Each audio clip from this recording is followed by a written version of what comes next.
पहला प्रश्न। भगवान,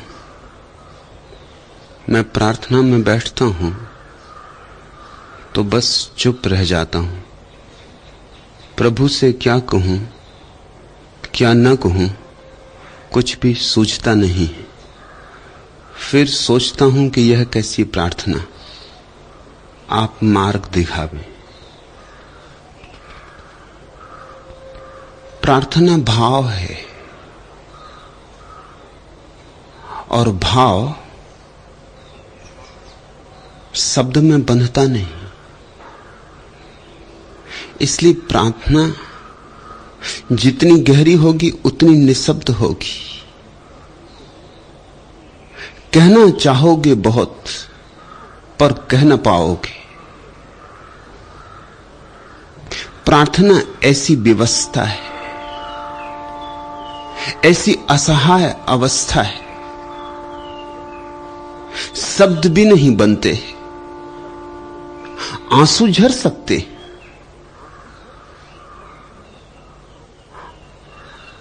आंसू शायद कह पाएं, लेकिन शब्द नहीं कह पाएंगे कुछ। पर शब्दों पर हमारा बड़ा भरोसा है, उन्हीं के सहारे हम जीते। हमारा सारा जीवन भाषा है।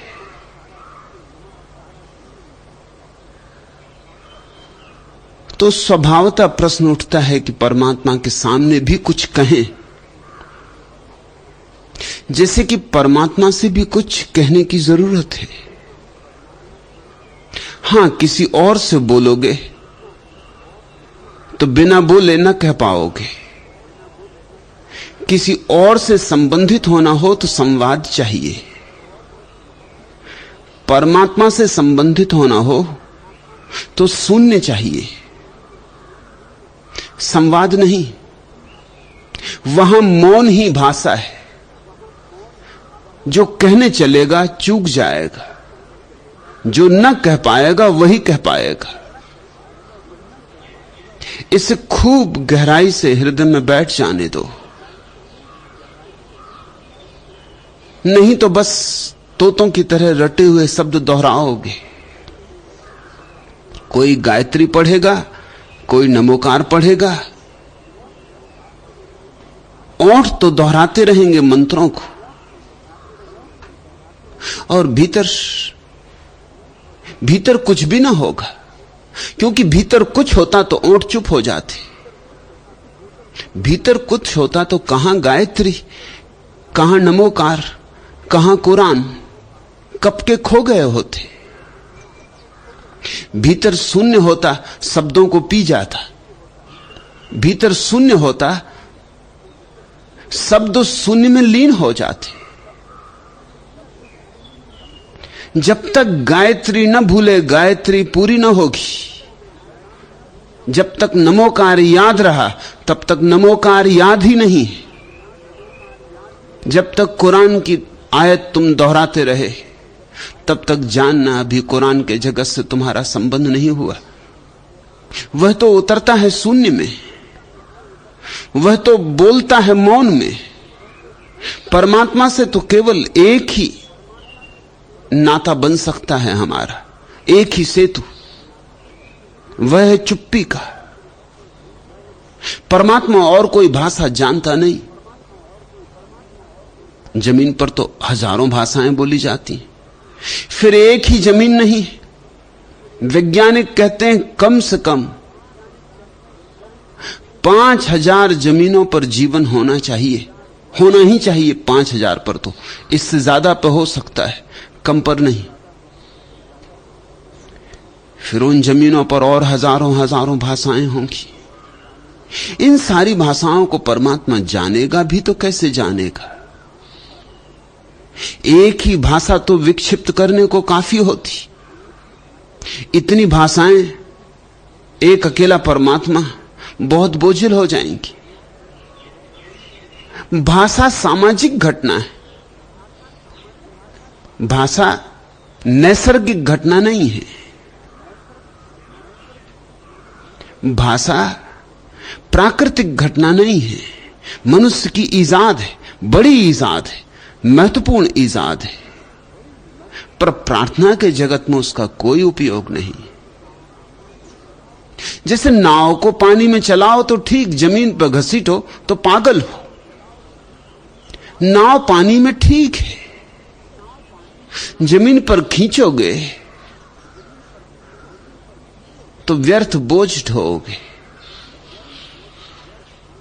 ऐसे ही भाषा को प्रार्थना में मत ले जाओ, नाव को जमीन पर मत खींचो, भाषा को छोड़ दो। और तुम सौभाग्यशाली हो, यह अपने से हो रहा है, यह किए किए नहीं होता। तुम पूछते हो मैं प्रार्थना में बैठता हूं तो बस चुप रह जाता हूं, यही तो प्रार्थना है। पहचानो, प्रतिभिज्ञा करो, यही प्रार्थना है। यह चुप हो जाना ही प्रार्थना है। मैं तुम्हारी अड़चन समझता हूं। तुम सोचते होगे गायत्री पढ़ूं, नमोकार पढ़ूं, कुरान पढ़ूं, कुछ कहूं, प्रभु की स्तुति करूं, कुछ प्रशंसा करूं परमात्मा की, कुछ निवेदन करूं हृदय का, और नहीं कर पाते हो निवेदन। जैसे जबान पर जंजीर पड़ गई, जैसे ओंठ किसी ने सी दिए, तो चिंता उठती है, यह कैसी प्रार्थना। न बोले न चाले तो उस तक आवाज कैसे पहुंचेगी। उस तक आवाज पहुंचाने की जरूरत ही नहीं। दुलनदास ने कहा ना अभी कुछ दिन पहले कि वह परमात्मा बहरा नहीं है, तुम चिल्लाओ, इसकी कोई जरूरत नहीं है। सच तो यह है, इसके पहले कि भाव तुम्हारे हृदय में उठे उस तक पहुंच जाता है। इसके पहले कि प्रार्थना की जाए सुन ली जाती। कहने का उपाय ही नहीं है, कहने के पहले ही बात पहुंच गई। होनी चाहिए बात, हृदय में भाव होना चाहिए, सघन, प्रेम सिक्त। तुम भाव से मग्न होकर मौन रह जाओ, प्रार्थना हो गई। उसी मौन में निवेदन हो जाएगा। वही मौन निवेदन है। उस मौन में ही जो नहीं कहा जा सकता, नहीं कभी कहा गया है, नहीं कभी कहा जाएगा, कह दिया जाएगा। एक बार बस पास बुला लो, फिर न कहूंगा, सच कहता हूं। मैं सोया था, सोने देते, क्यों सोते से मुझे जगाया। सिंदूरी सपनों से रंगकर क्यों स्वर्णिम संसार दिखाया। कैसा दर्द जगाया तुमने, सारा जग झूठा लगता है। रस से भरा हुआ कंचन घट अधरों को फूटा लगता है। अब पनघट तेरा भाता है, जहां न रस चुकने पाता है। अपने इस अनंत पनघट में एक बार बस कलश डुबा लो, फिर न कहूंगा, सच कहता हूं। एक मंद आभास मात्र से मन सरोवर का जल लहराया। तुमको ही आराध्य मानकर तेरे तट से जा टकराया। लेकिन कुछ ऐसा लगता है शायद तुमको पा न सकूंगा। इतनी दूर पा रहा तुमको, उड़कर भी मैं आ न सकूंगा। कहते सभी कठिन होता है, जग में नहीं मिलन होता है। महामिलन को मृत्यु दान कर एक बार बस गले लगा लो, फिर न कहूंगा, सच कहता हूं। जाने क्या हो गया हृदय को, सब कुछ तेरा ही लगता है। बिना तुम्हें पाए यह जीवन व्यर्थ और सूना लगता है। ऐसी मन की व्याकुलता है, तेरे बिना रहा न जाता। तुमको सुधियों में पाकर भी दर्द विरह का सहा न जाता। ओ मेरी सुधियों के वासी, प्रेम स्वरूप अमर अविनाशी, कर स्वीकार साधना मेरी, एक बार मुझको अपना लो, फिर न कहूंगा, सच कहता हूं। मगर यह सिर्फ भाव हो, शब्द ना बने। यह तुम्हारे भीतर घनी प्रतीति हो। शब्द तो सब चीजों को छिछला कर जाते, जैसे बड़े से बड़े शब्द, कीमती से कीमती शब्द। किसी से तुम्हें प्रेम हो गया है, और जब तुम कहते हो कि मुझे प्रेम हो गया, तब तुम्हें लगता नहीं कि प्रेम शब्द में वह बात आती नहीं जो तुम्हें हो गई। प्रेम शब्द बड़ा छोटा पड़ जाता है। ये 2.5 अक्षर उस जीवन के महाकाव्य को कैसे कहेंगे? उसकी गहराइयां बहुत हैं।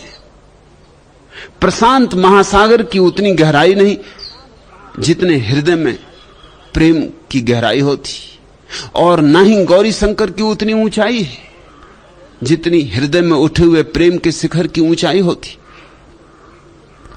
प्रशांत सागर उथला है और गौरी शंकर भी टीले टाले। कैसे भरोगे उस ऊंचाई, उस गहराई को इस छोटे से 2.5 अक्षर के शब्द में, प्रेम में? नहीं, भर नहीं पाएगा।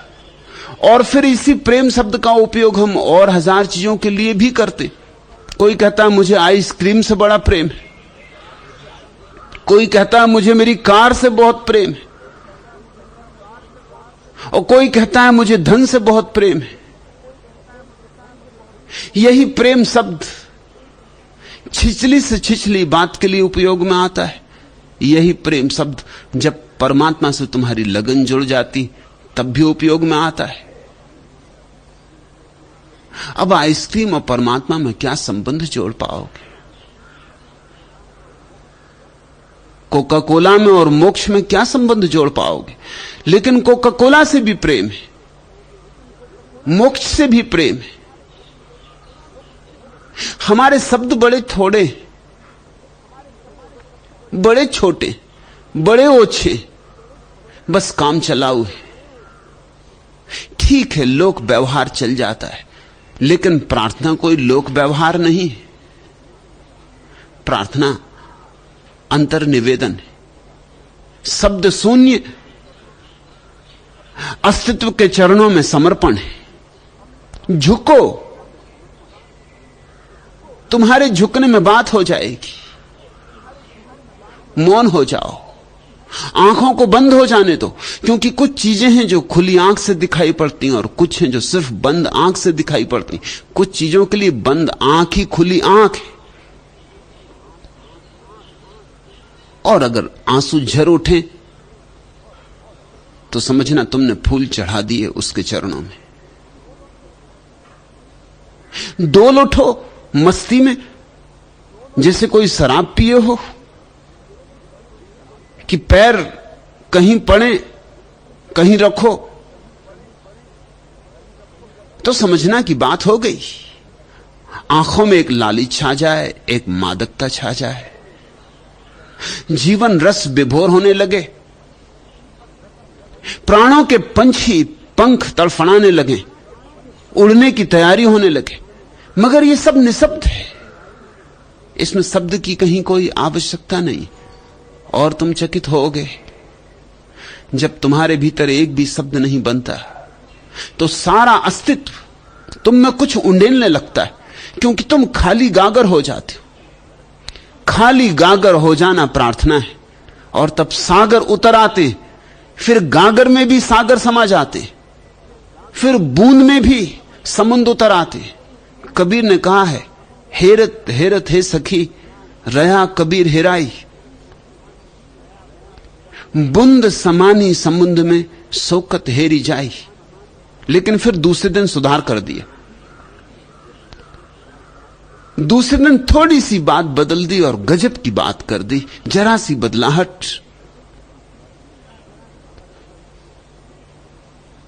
और चमत्कार हो गया। दूसरे दिन लिखा कि नहीं नहीं, ऐसा ठीक नहीं। हेरत हेरत है सखी रहा कबीर हेराई, समुद्र समानी बूंद में शौकत हेरी जाई। पहले दिन कहा था बूंद समुद्र में समा गई, अब उसे कैसे वापस लाएं। दूसरे दिन कहा कि नहीं नहीं, समुद्र ही बूंद में समा गया है, अब उसे कैसे वापस लाएं। प्रार्थना में, तुम्हारी छोटी सी प्राणों की बूंद में परमात्मा का सागर समा जाता है। प्रार्थना में तुम परमात्मा तक नहीं जाते, परमात्मा तुम तक आता है। तुम तो बस शून्य होते हो, मौन होते हो। तुम तो नहीं होते हो, यही शून्य और मौन होने का अर्थ है। तुम नहीं होते हो, और जहां तुम नहीं हो वहीं परमात्मा प्रकट हो जाता है, अनंत अनंत रूपों में। हर फूल में उसकी गंध, हवा के झोंके में उसका झोंका, हर हरियाली में वही हरा, चांद तारों में वही, सूरज में वही, लोगों में वही, हंसते हुए बच्चे की किलकारी में वही, हरण की छलांग में वही, आकाश में उड़ गए पक्षी में वही। जब तुम बिल्कुल चुप हो जाते हो तब तुम्हारे सामने जीवन अपने सारे पर्दे गिरा देता है। तुम पात्र हो गए। इसलिए यह मत कहो कि मैं चुप रह जाता हूं, क्या करूं, शब्द नहीं बनते, परमात्मा से क्या कहूं क्या ना कहूं। कुछ कहना ही नहीं, वह जानता है। तुम नहीं थे तब से जानता है, तुम नहीं होगे तब भी जानता रहेगा। परमात्मा जानने की अवस्था है, वह परम वेद है।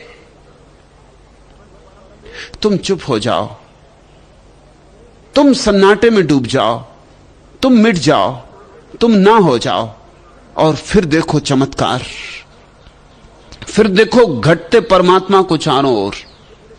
मलयानिल बन छू छू जाता, उर्को सुरभित श्वास किसी का। यह मधु स्मित फैली हो जैसे शून्य गगन में स्निग्ध चांदनी। यह अपरूप रूप बजती हो अंतहीन ज्यों रजत रागनी। यह अशेष सौंदर्य स्रोत इसका चिर उद्गम स्थान कहां है। मुझे बहाए लिए जा रहा सागर का उल्लास किसी का। मलयानिल बन छू छू जाता, उर्को सुरभित श्वास किसी का। किसकी रूप परिधि में निसी भर चांद सितारे घूमा करते। किस लावण्य शिखा को आकुल प्राण सलभ ये चूमा करते। नैनों में छाया सहता सा किसका चिर छवि स्वप्न विमोहन। उल्लासों के पुष्प खिलाता सत सत सा मधुमास किसी का। मलयानिल बन छू छू जाता, उर्को सुरभित श्वास किसी का। अमर वल्लरी फैल रही है आदि रहित सी अंत रहित सी। उमड़ रही अक्षय रस धारा करती सब कुछ परिप्राविश सी। एक स्वप्न संगीत गूंज से जिसकी रंध्र रंध्र प्रतिघोषित। बांध रहा जैसे तन मन को सम्मोहन में पास किसी का। मलयानिल बन छू छू जाता, उर्को सुरभित श्वास किसी का। रोम रोम यह आज निवेदन, पुष्प गीत वंदन स्वन कोमल। नवल प्रीत आरती दीप लौसी, झलमल झलमल मृदु उज्ज्वल। यह समस्त अस्तित्व स्वयं ही बनता जाता मूक समर्पण।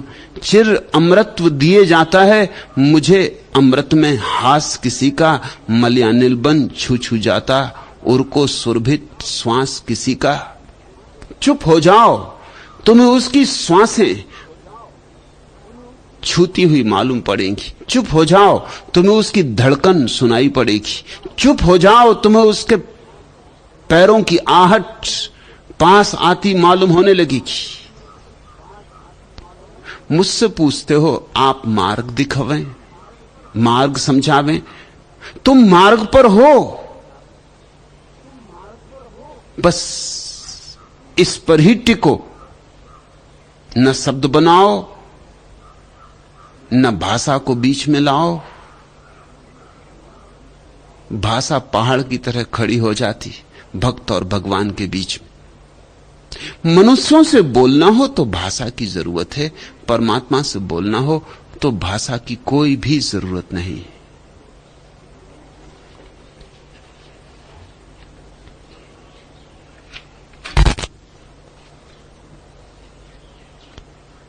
दूसरा प्रश्न,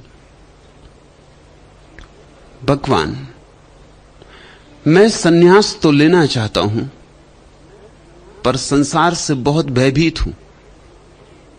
सन्यास लेने से मेरे चारों ओर जो बवंडर उठेगा उसे मैं झेल पाऊंगा या नहीं, आप आश्वस्त करें।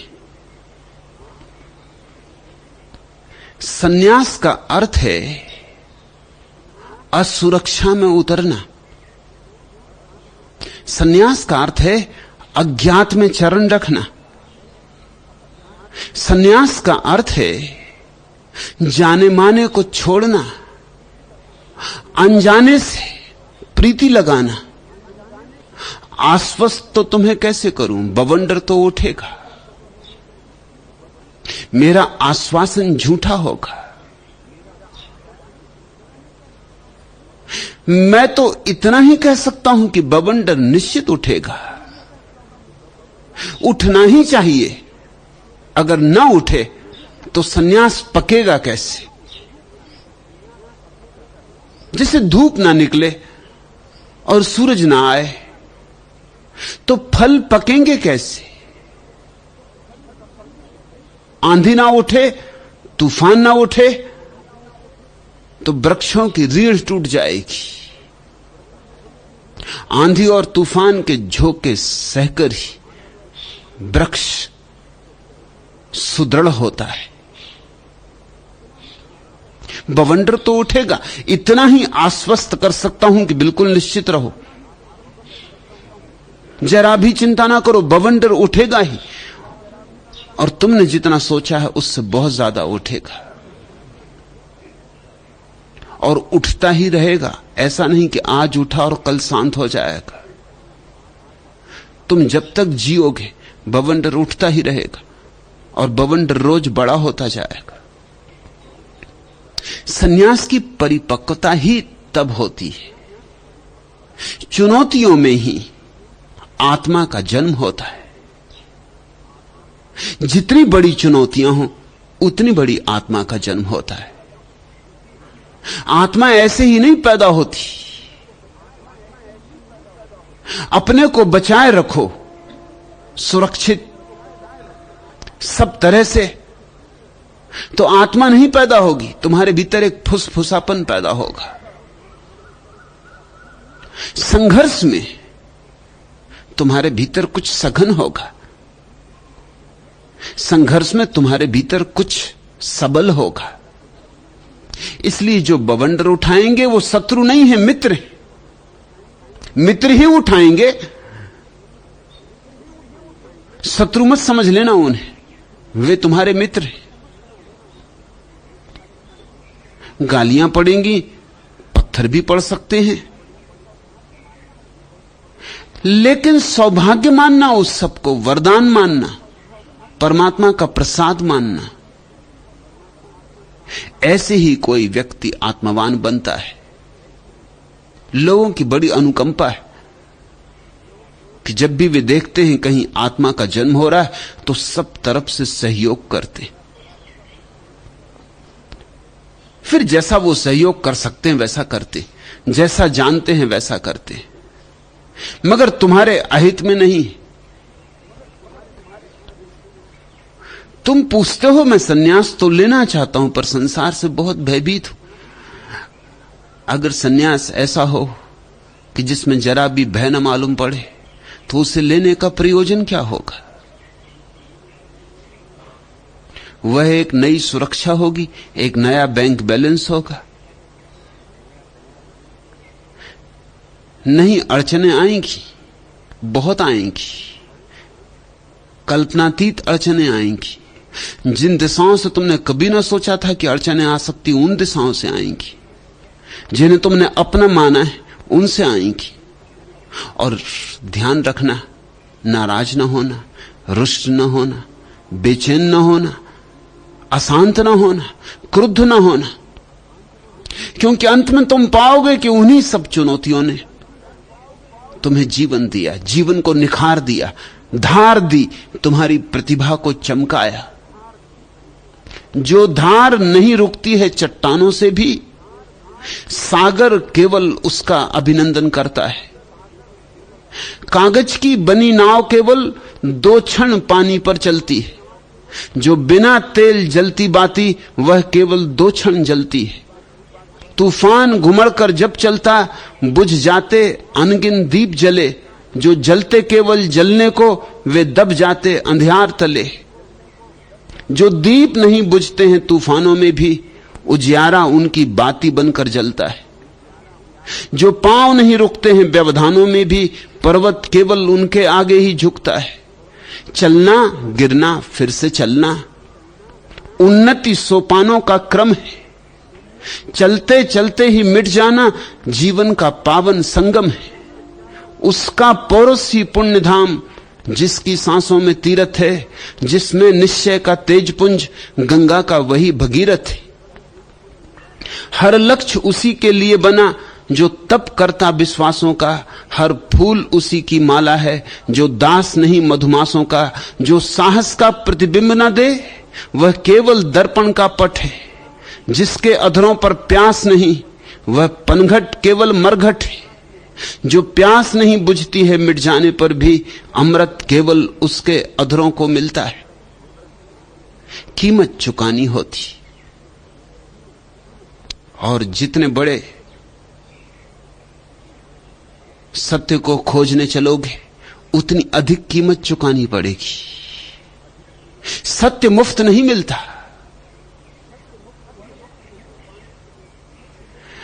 परम सत्य को पाने के लिए तो सब कुछ दांव पर लगा देना होता है। और सन्यास परम सत्य को पाने का प्रयास है, अभीप्सा है, आकांक्षा है।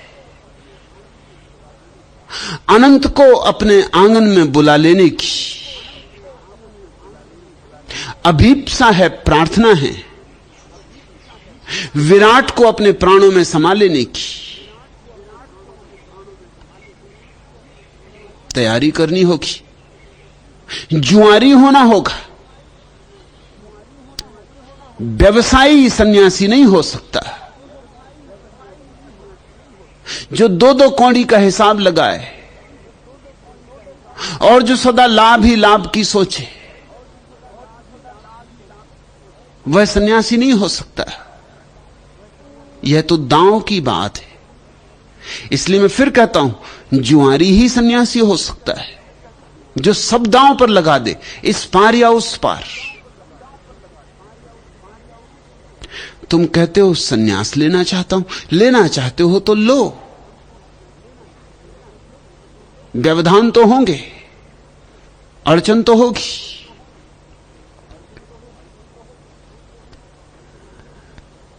लेकिन अक्सर ऐसा हो जाता है कि असली अड़चन तुम्हारे भीतर है, और बाहर की अड़चनें नहीं रोकती, भीतर की अड़चन रोक लेती। अक्सर ऐसा होता है कि यह भय सिर्फ बहाना है। इस भय को बड़ा करके देख लेना सिर्फ बचने की एक प्रक्रिया है। कैसे लूं सन्यास? मैं तो लेना चाहता हूं, मगर बवंडर उठेंगे। कैसे लूं सन्यास? समझा लिया अपने को कि मैं लेना भी चाहता हूं, और बहाने भी खोज लिए कि क्यों नहीं लेता हूं। यह सिर्फ तर्काभास है। जिसे लेना है लेना है, फिर परिणाम जो हो। इस संसार में क्या बवंडर, क्या छीन लेंगे तुमसे? तुम्हारे पास अभी है क्या? पद जाएगा, प्रतिष्ठा जाएगी, धन जाएगा, मान मर्यादा जाएगी, जाने ही वाली। जो मौत छीन लेगी उसे अपने ही हाथ से छोड़ दो। मौत तो छीन लेगी, तब छोड़ने का मजा भी ना मिलेगा। तब छोड़ने का जो गौरव है, गरिमा है, वह भी चूक जाएगी। मौत तो छीन ही लेगी, तो तुम ही क्यों नहीं छोड़ देते? और मर्यादा का मूल्य क्या है? पानी पर खींची गई लकीरें हैं। और सम्मान और सत्कार, किससे ले रहे हो सम्मान और सत्कार? जो खुद अंधे हैं, जो खुद मूर्छित हैं, उनके सम्मान और सत्कार का क्या मूल्य? अगर पागल तुम्हें फूल मालाएं भी पहना दें, तो भी उन फूल मालाओं का क्या मूल्य है? पागलों ने पहनाई।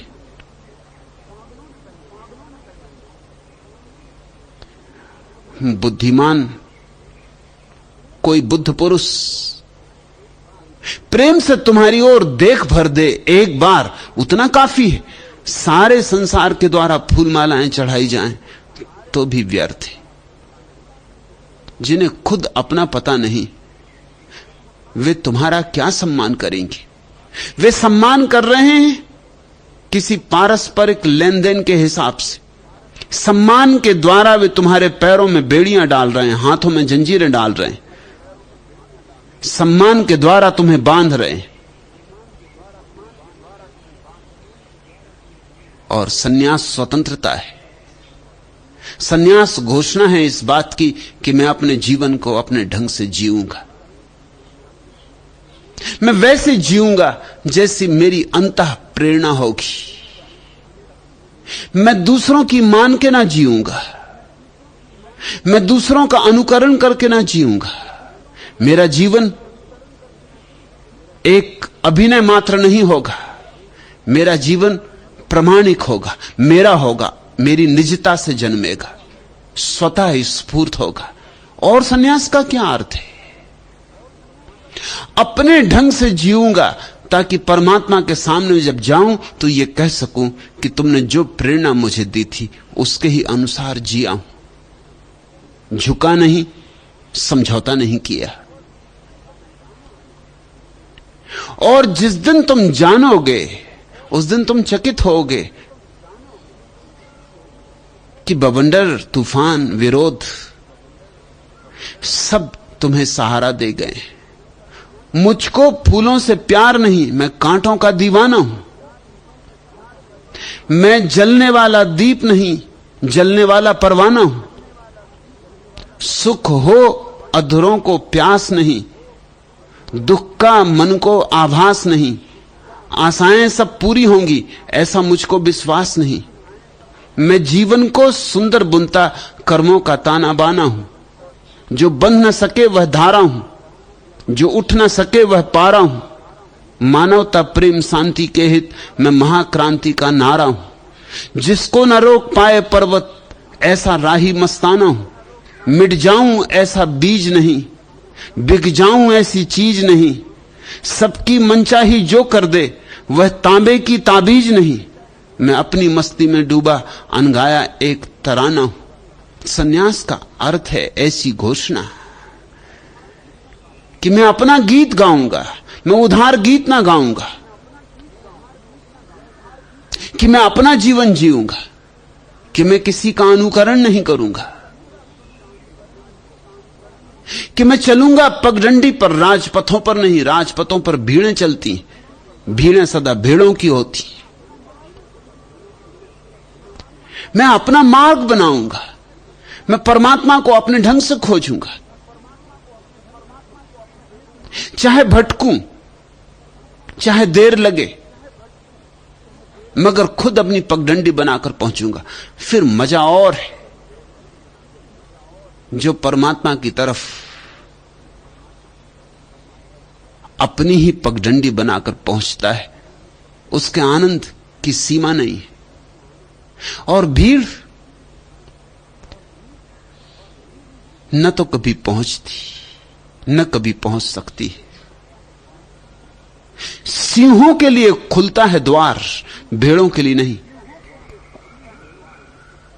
भेड़ चाल छोड़ो, क्या बवंडर, कौन बवंडर उठाएगा, क्या छीन लेगा, क्या मिट जाएगा। हंसते हंसते दे देना।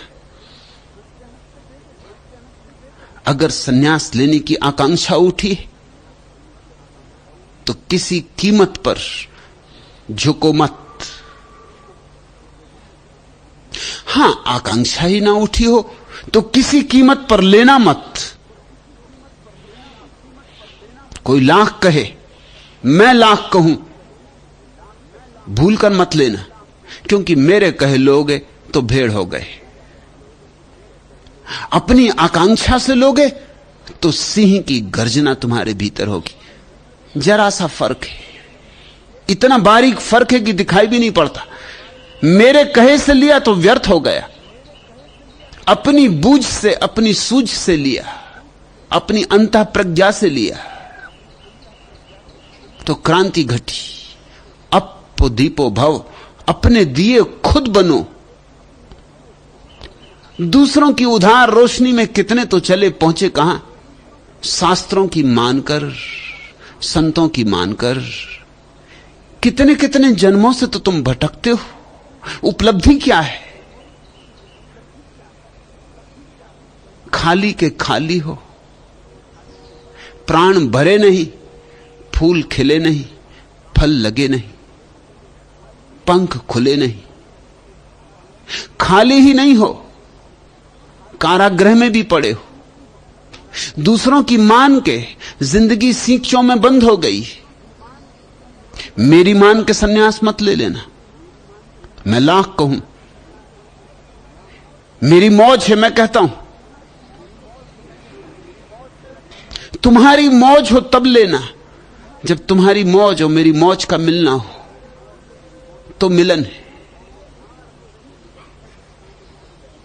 जो धार नहीं रुकती है चट्टानों से भी, सागर केवल उसका अभिनंदन करता है। मैं भी तुम्हारा अभिनंदन करूं उसी क्षण जब तुम ऐसी धार बनो जो चट्टानों से ना रुके। जो दीप नहीं बुझते हैं तूफानों में भी, उजियारा उनकी बाती बनकर जलता है। बुद्ध पुरुषों से केवल उनका ही संबंध हो पाता है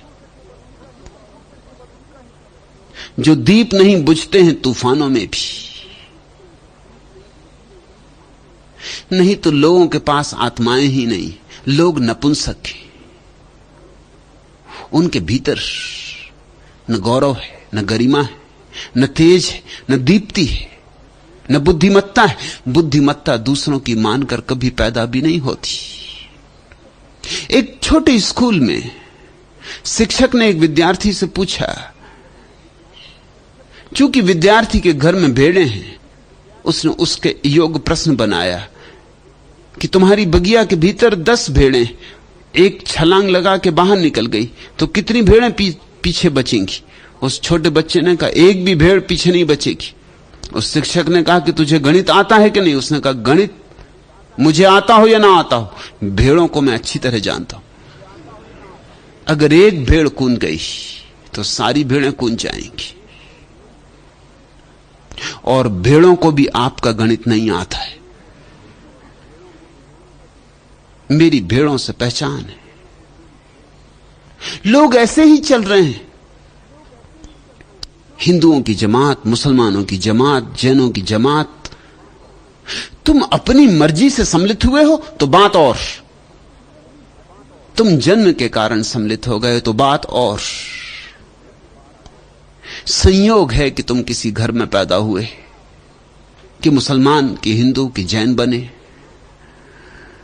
कि पिता और मां तुम्हें मंदिर ले गए तो मंदिर गए, और मस्जिद ले गए तो मंदिर नहीं मस्जिद गए, गुरुद्वारा ले गए तो गुरुद्वारा गए। ऐसे दूसरों ने तुम्हें संस्कारित कर दिया। तुम अपनी घोषणा कब करोगे? तुम कब कहोगे कि मैं स्वयं चुनूंगा? जिस दिन तुम धर्म को स्वयं चुनते हो, उस दिन धर्म से तुम्हारा नाता जुड़ता है, तुम्हारे प्राण संयुक्त होते हैं। जो पांव नहीं रुकते हैं व्यवधानों में भी, पर्वत केवल उनके आगे ही झुकता है। चलना, गिरना, फिर से चलना उन्नति सोपानों का क्रम है। चलते चलते ही मिट जाना जीवन का पावन संगम है। उसका पौरुष ही पुण्य धाम, जिसकी सांसों में तीरथ है, जिसमें निश्चय का तेज पुंज। गंगा का वही भगीरथ है। गंगा उतरने को तैयार है, भगीरथ बनो। हर लक्ष्य उसी के लिए बना जो तप करता विश्वासों का। हर फूल उसी की माला है जो दास नहीं मधुमासों का। जो साहस का प्रतिबिंब न दे वह केवल दर्पण का पट है। जिसके अधरों पर प्यास नहीं वह पनघट केवल मरघट। मरघट तुम बहुत दिन रह लिए, अब पनघट बनो। अपनी प्यास को जगने दो, अपनी पुकार को जगने दो, अपनी प्रार्थना को जगने दो। कह दो संसार से अपनी तरह जीऊंगा, जीऊंगा तो अपनी तरह जीऊंगा, अन्यथा मरना बेहतर है। जो प्यास नहीं बुझती है मिट जाने पर भी, अमृत केवल उसके अधरों को मिलता है। अमृत तैयार है, मधु कलश भरा बैठा है कि तुम जरा आत्मवान हो जाओ तो उंडल जाए। तो इतना ही मैं तुमसे कहता हूं, सन्यास लेना हो लेना, अपनी मर्जी, अपने आनंद, अपने अहोभाव से, न तो किसी के कहने से रुकना और न किसी के कहने से लेना, क्योंकि दोनों बातें हो सकती हैं। कहने से रुक जाओ, कहने से ले लो, दोनों ही बातों में सब व्यर्थ हो जाएगा। याद रखना, मुझको फूलों से प्यार नहीं, मैं कांटों का दीवाना हूं। मैं जलने वाला दीप नहीं, जलने वाला परवाना हूं। जो बन न सके वह धारा हूं, जो उठ न सके वह पारा हूं। मिट जाऊं ऐसा बीज नहीं, बिक जाऊं ऐसी चीज नहीं। सबकी मनचाही जो कर दे वह तांबे की ताबीज नहीं। मैं अपनी मस्ती में डूबा अनगाया एक तराना हूं। सन्यास तुम्हारे प्राणों का गीत है, तुम्हारे प्राणों की सुवास। खिलो, मगर किसी की और की मानकर नहीं, अपनी मानकर। प्राणों से उठने दो यह सुवास, तो यही सुवास स्वतंत्रता है, परम मुक्ति है, सत्य है, निर्वाण है।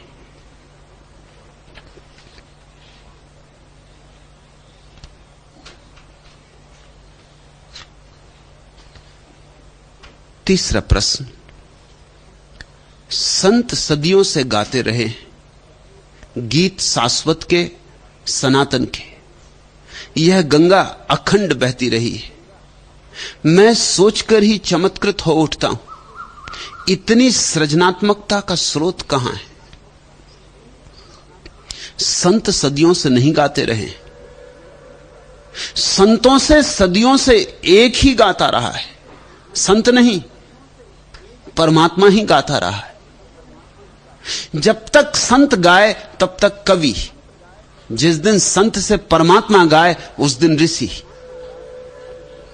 जब तक संत स्वयं अपना बोल बोले, अपना सोच विचार, अपने अनुमान, अपना तर्क जाल, अपना सिद्धांत, अपना शास्त्र, जब तक संत की बुद्धि बीच में हो तब तक संत संत नहीं है। चाहे कितने ही मधुर उसके वचन हो, चाहे कितनी ही मधुसिक्त उसकी वाणी हो, पौरुषे है, मनुष्य की ही है, पार से नहीं आई है, इसलिए मुक्तिदायी नहीं हो सकती। जब संत केवल वाहक होता है,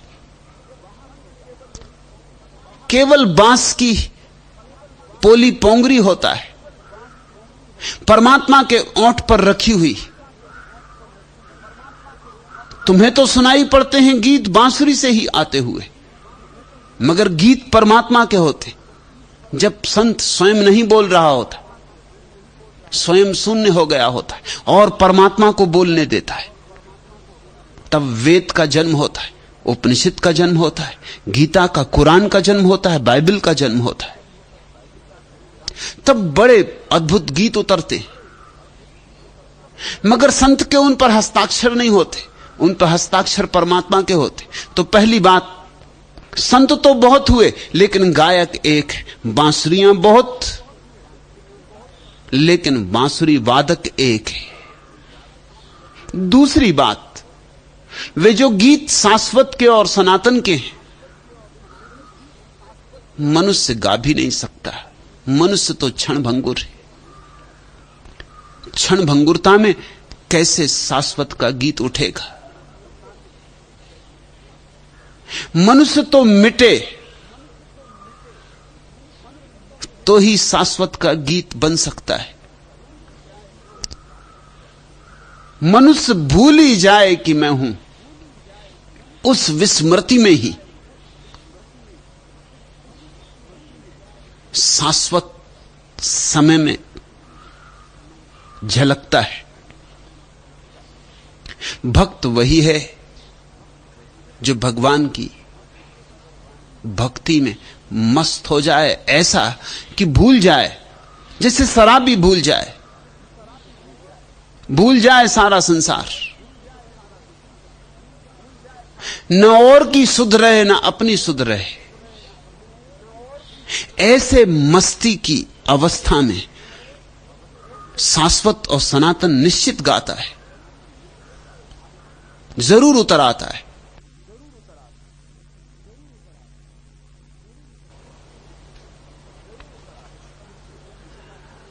तुमने पूछा चमत्कृत होता हूं ये देखकर, ये गंगा अखंड गंगा बहती ही रही है, क्योंकि यह परमात्मा की गंगा है, बहती ही रहेगी। भौतिक गंगा तो कभी सूख भी सकती है, लेकिन यह स्वर्गीय गंगा है, यह नहीं सूखेगी। जब तक वृक्षों में फूल लगेंगे, आकाश में तारे होंगे, पक्षी पंख फैलाएंगे और उड़ेंगे,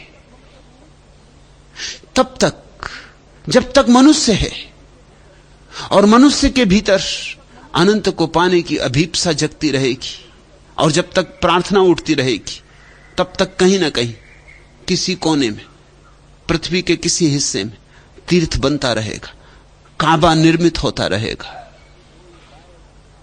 कोई गाएगा शाश्वत को, सनातन को। परमात्मा अखंड है, इसलिए उसकी गंगा अखंड है। और हम सौभाग्यशाली हैं कि हमारे बावजूद भी कभी कभी कोई कंठ परमात्मा को हमारे भीतर गुंजा देते, हमारे बीच गुंजा देते। एक स्वर पाकर तुम्हारा बन गया हूं बांसुरी में, मौन विजड़ित बांसा में पड़ा था बेसुध अजाना, किंतु तनमन छेड़ तुमने कर लिया अपना न माना। दर्द पीने को तुम्हारा बन गया हूं आंजुरी में, अधर क्या तुमने मिलाए हुए रस में भाव मेरे। गीत अगणित सप्त स्वर में गा उठे सब घाव मेरे, मधु अधर छूकर तुम्हारा बन गया हूं मधुकरी में। यदि न देते वेदना तुम भावना क्यों जन्म लेती, शब्द केवल शब्द रहते चिंतना यदि लय न देती। कल्पने होकर तुम्हारा बन गया हूं नभचरी में। एक स्वर भी उतर आए उसका, एक झलक भी मार जाए वह, जरा सी देर को झरोखा खुल जाए, एक किरण उसकी उतर आए कि तुम्हारे भीतर गीतों ही गीतों की वर्षा हो जाएगी। तुम उठोगे तो गीत होगा, तुम बैठोगे तो गीत होगा, तुम सोओगे तो गीत होगा। गीत गाओ या ना गाओ, तुम्हारा होना ही गीत में होगा। तुम्हारे चारों तरफ गीत की झर लगी रहेगी, बूंदाबांदी होती रहेगी। तुम्हारा अस्तित्व काव्य में हो जाएगा। एक स्वर पाकर तुम्हारा बन गया हूं बांसुरी में। बस एक स्वर काफी है, एक स्वर भी बहुत है। उसके मधुकलश की एक बूंद काफी है, ऐसा डुबाती है कि फिर उबरने का मौका नहीं मिलता, ऐसा मस्त करती है कि फिर मस्ती कभी टूटती नहीं। और जिसके जीवन में परमात्मा से थोड़ा सा संबंध जुड़ गया हो, जरा सा कच्चा धागा भी जुड़ गया हो, उसके जीवन में सृजनात्मकता बह उठती, अनंत अनंत धारों में बह उठती। क्यों? क्योंकि परमात्मा सृष्टा है। उससे जुड़ने का लक्षण ही यही है कि तुम्हारे भीतर भी सृष्टा का जन्म हो जाए, तुम्हारे भीतर भी सृजन की ऊर्जा तरंगें लेने लगेगी। अगर परमात्मा से जुड़ के तुम्हारे भीतर सृजन पैदा ना हो तो समझना कि तुम जुड़े नहीं, कुछ चूक हो गई, तुम भ्रांति में हो। या तो खुद धोखा खा गए हो या दूसरों को धोखा दे रहे हो। इसलिए मैं कहता हूं कि तुम्हारे बहुत से तथाकथित साधु संत या तो धोखे में हैं या धोखा दे रहे हैं। उनके जीवन में कोई सृजनात्मकता नहीं मालूम होती, न कोई गीत बनता मालूम होता, न कोई नृत्य उठता मालूम होता है, उनके जीवन में आनंद नहीं, उल्लास नहीं, रंग नहीं, रस नहीं। ये जो दूलंदाज कहते हैं, प्रेम रंग रस ओढ़ी चदरिया, कितने तुम्हारे महात्मा कह सकेंगे राम राम छपी हुई नाम की चदरिया ओढ़ लेंगे, लेकिन कितने तुम्हारे महात्मा कह सकेंगे कि हमने प्रेम के रंग और रस में डुबाई गई चादर ओढ़ी। कहने की ही बात नहीं, कितनों का जीवन इसका प्रमाण होगा। जब तक कोई नाच ना उठे, गुनगुना ना उठे, जब तक किसी के उठने बैठने में सृजनात्मकता का प्रसाद न झरने लगे, जब तक किसी की आंखों में चांतारों की चमक ना आ जाए, सागरों की गहराई ना हो, उत्तुंग शिखरों की ऊंचाई ना हो, जब तक किसी के हाथों में आकाश ना रखा हुआ मालूम पड़े, तब तक समझना कुछ चूक हो रही। लेकिन सदियों से हम नकारात्मक हो गए। हम किसी को इसलिए महात्मा मानते हैं कि उसने बहुत उपवास किए। उत्सव कितने किए? उत्सव की कोई गिनती ही नहीं करता। एक जैन मुनि से मैं मिला, उनके भक्तों ने कहा कि मुनि महाराज ने इस वर्ष एक साल में 120 उपवास किए। मैंने मुनि महाराज की तरफ देखा, उनकी रीढ़ सीधी हो गई, चेहरे पर दम्भ आ गया। मैंने पूछा और उत्सव कितने किए? श्रावक को तो कुछ समझ में नहीं आया कि यह प्रश्न भी कोई प्रश्न। उत्सव, मुनि महाराज और उत्सव, वे केवल उपवास करते। और उपवास, मैंने उनके श्रावक को कहा, कहने की जरूरत है, उनके चेहरे पे लिखा हुआ है। इससे ज्यादा मातमी चेहरा मैंने दूसरा देखा ही नहीं। धर्म के नाम पर मातम, जैसे घर में कोई मर गया हो, जैसे अर्थी बांधी जा रही हो। लोगों की नकारात्मक दृष्टि हो गई। कितने उपवास किए, यानी कितने दिन भूखे मरे, कितना अपने को सताया। कांटे की सेज पर जो सोया है, लोग उसको नमस्कार करते। अब ये पागल है, विक्षिप्त है। आदमी कांटे की सेज पर सोने को बनाया नहीं गया है। तुमने किसी पशु को, किसी पक्षी को कांटों की सेज बना के सोते देखा? पशु पक्षी भी अपने लिए सुविधा बनाते। पक्षी भी घोंसला बनाता है, घोंसले में घासपात की गद्दी लगाता है। पशु भी अपने लिए मात खोदता है जमीन में, ताकि जमीन उत्तप्त होती, गर्म होती, शीत से बच सके। झाड़ियों में छुप के सोता है। तुमने किसी पशु पक्षी को कांटों की सेज बना के उस पर लेटते देखा? सिवाय आदमी के इतना पागलपन और कहीं नहीं होता। लेकिन हम इसकी पूजा करते हैं, इसलिए कुछ नासमझ, कुछ विक्षिप्त लोग यह भी करने को राजी हो जाते। जिस चीज से पूजा मिले, लोग वही करने को राजी हो जाते। अगर सिर के बल खड़े होने से पूजा मिलती तो लोग सिर के बल खड़े हो जाएंगे।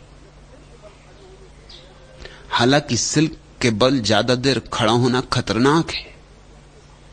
एक आध क्षण के लिए तो ठीक है, लेकिन ज्यादा देर खड़ा होना मस्तिष्क को नष्ट करता है, क्योंकि मस्तिष्क के तंतु बहुत बारीक है और खून की धार अगर बहुत जोर से मस्तिष्क में पहुंचे तो तंतु टूट जाते। बहुत बारीक तंतु हैं। उनकी बारीक होने का तुम अंदाजा ऐसी से लगा सकते हो कि 1,00,000 मस्तिष्क के तंतु एक के ऊपर एक रखे जाएं तो एक बाल के बराबर मोटे होते।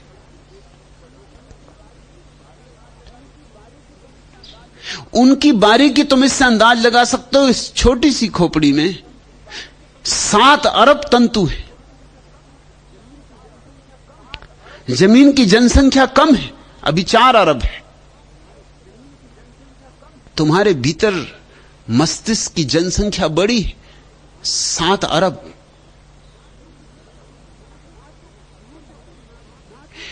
ये जो नाजुक, अति नाजुक तंतु हैं, जिनको आंख से देखा भी नहीं जा सकता, जब तुम सिर के बल खड़े हो जाते हो और खून झटके के साथ जमीन के गुरुत्वाकर्षण के कारण सिर की तरफ भागता है, तो चेहरा भला थोड़ी देर को लाल होता मालूम पड़े, लेकिन मस्तिष्क गंवा बैठोगे। इसलिए तुम्हारे हठयोगियों में बुद्धिमान आदमी मिल जाए, ये जरा असंभव है। सिर के बल खड़े होने वाले लोगों में तुम बुद्धि की कोई प्रखरता ना पाओगे। वैज्ञानिक कहते यही हैं कि आदमी में बुद्धि इसलिए पैदा हुई कि वो 2 पैर के बल खड़ा हो गया, नहीं तो बुद्धि पैदा नहीं होती। बंदर और आदमी में इतना ही फर्क है, बंदर में बुद्धि पैदा नहीं हो सकी। क्यों? उसके मस्तिष्क में खून का प्रवाह ज्यादा हो रहा है, इसलिए तंतु, बारीक तंतु पैदा नहीं हो सकते। मनुष्य 2 पैर के बल खड़ा हो गया, सिर की तरफ खून का प्रवाह कम हो गया, क्योंकि जमीन की तरफ चीजें खिंचती हैं गुरुत्वाकर्षण से। सिर की तरफ खून का जाना कम हो गया, कम से कम हो गया। जितना कम खून गया उतने बारीक तंतु पैदा हो गए।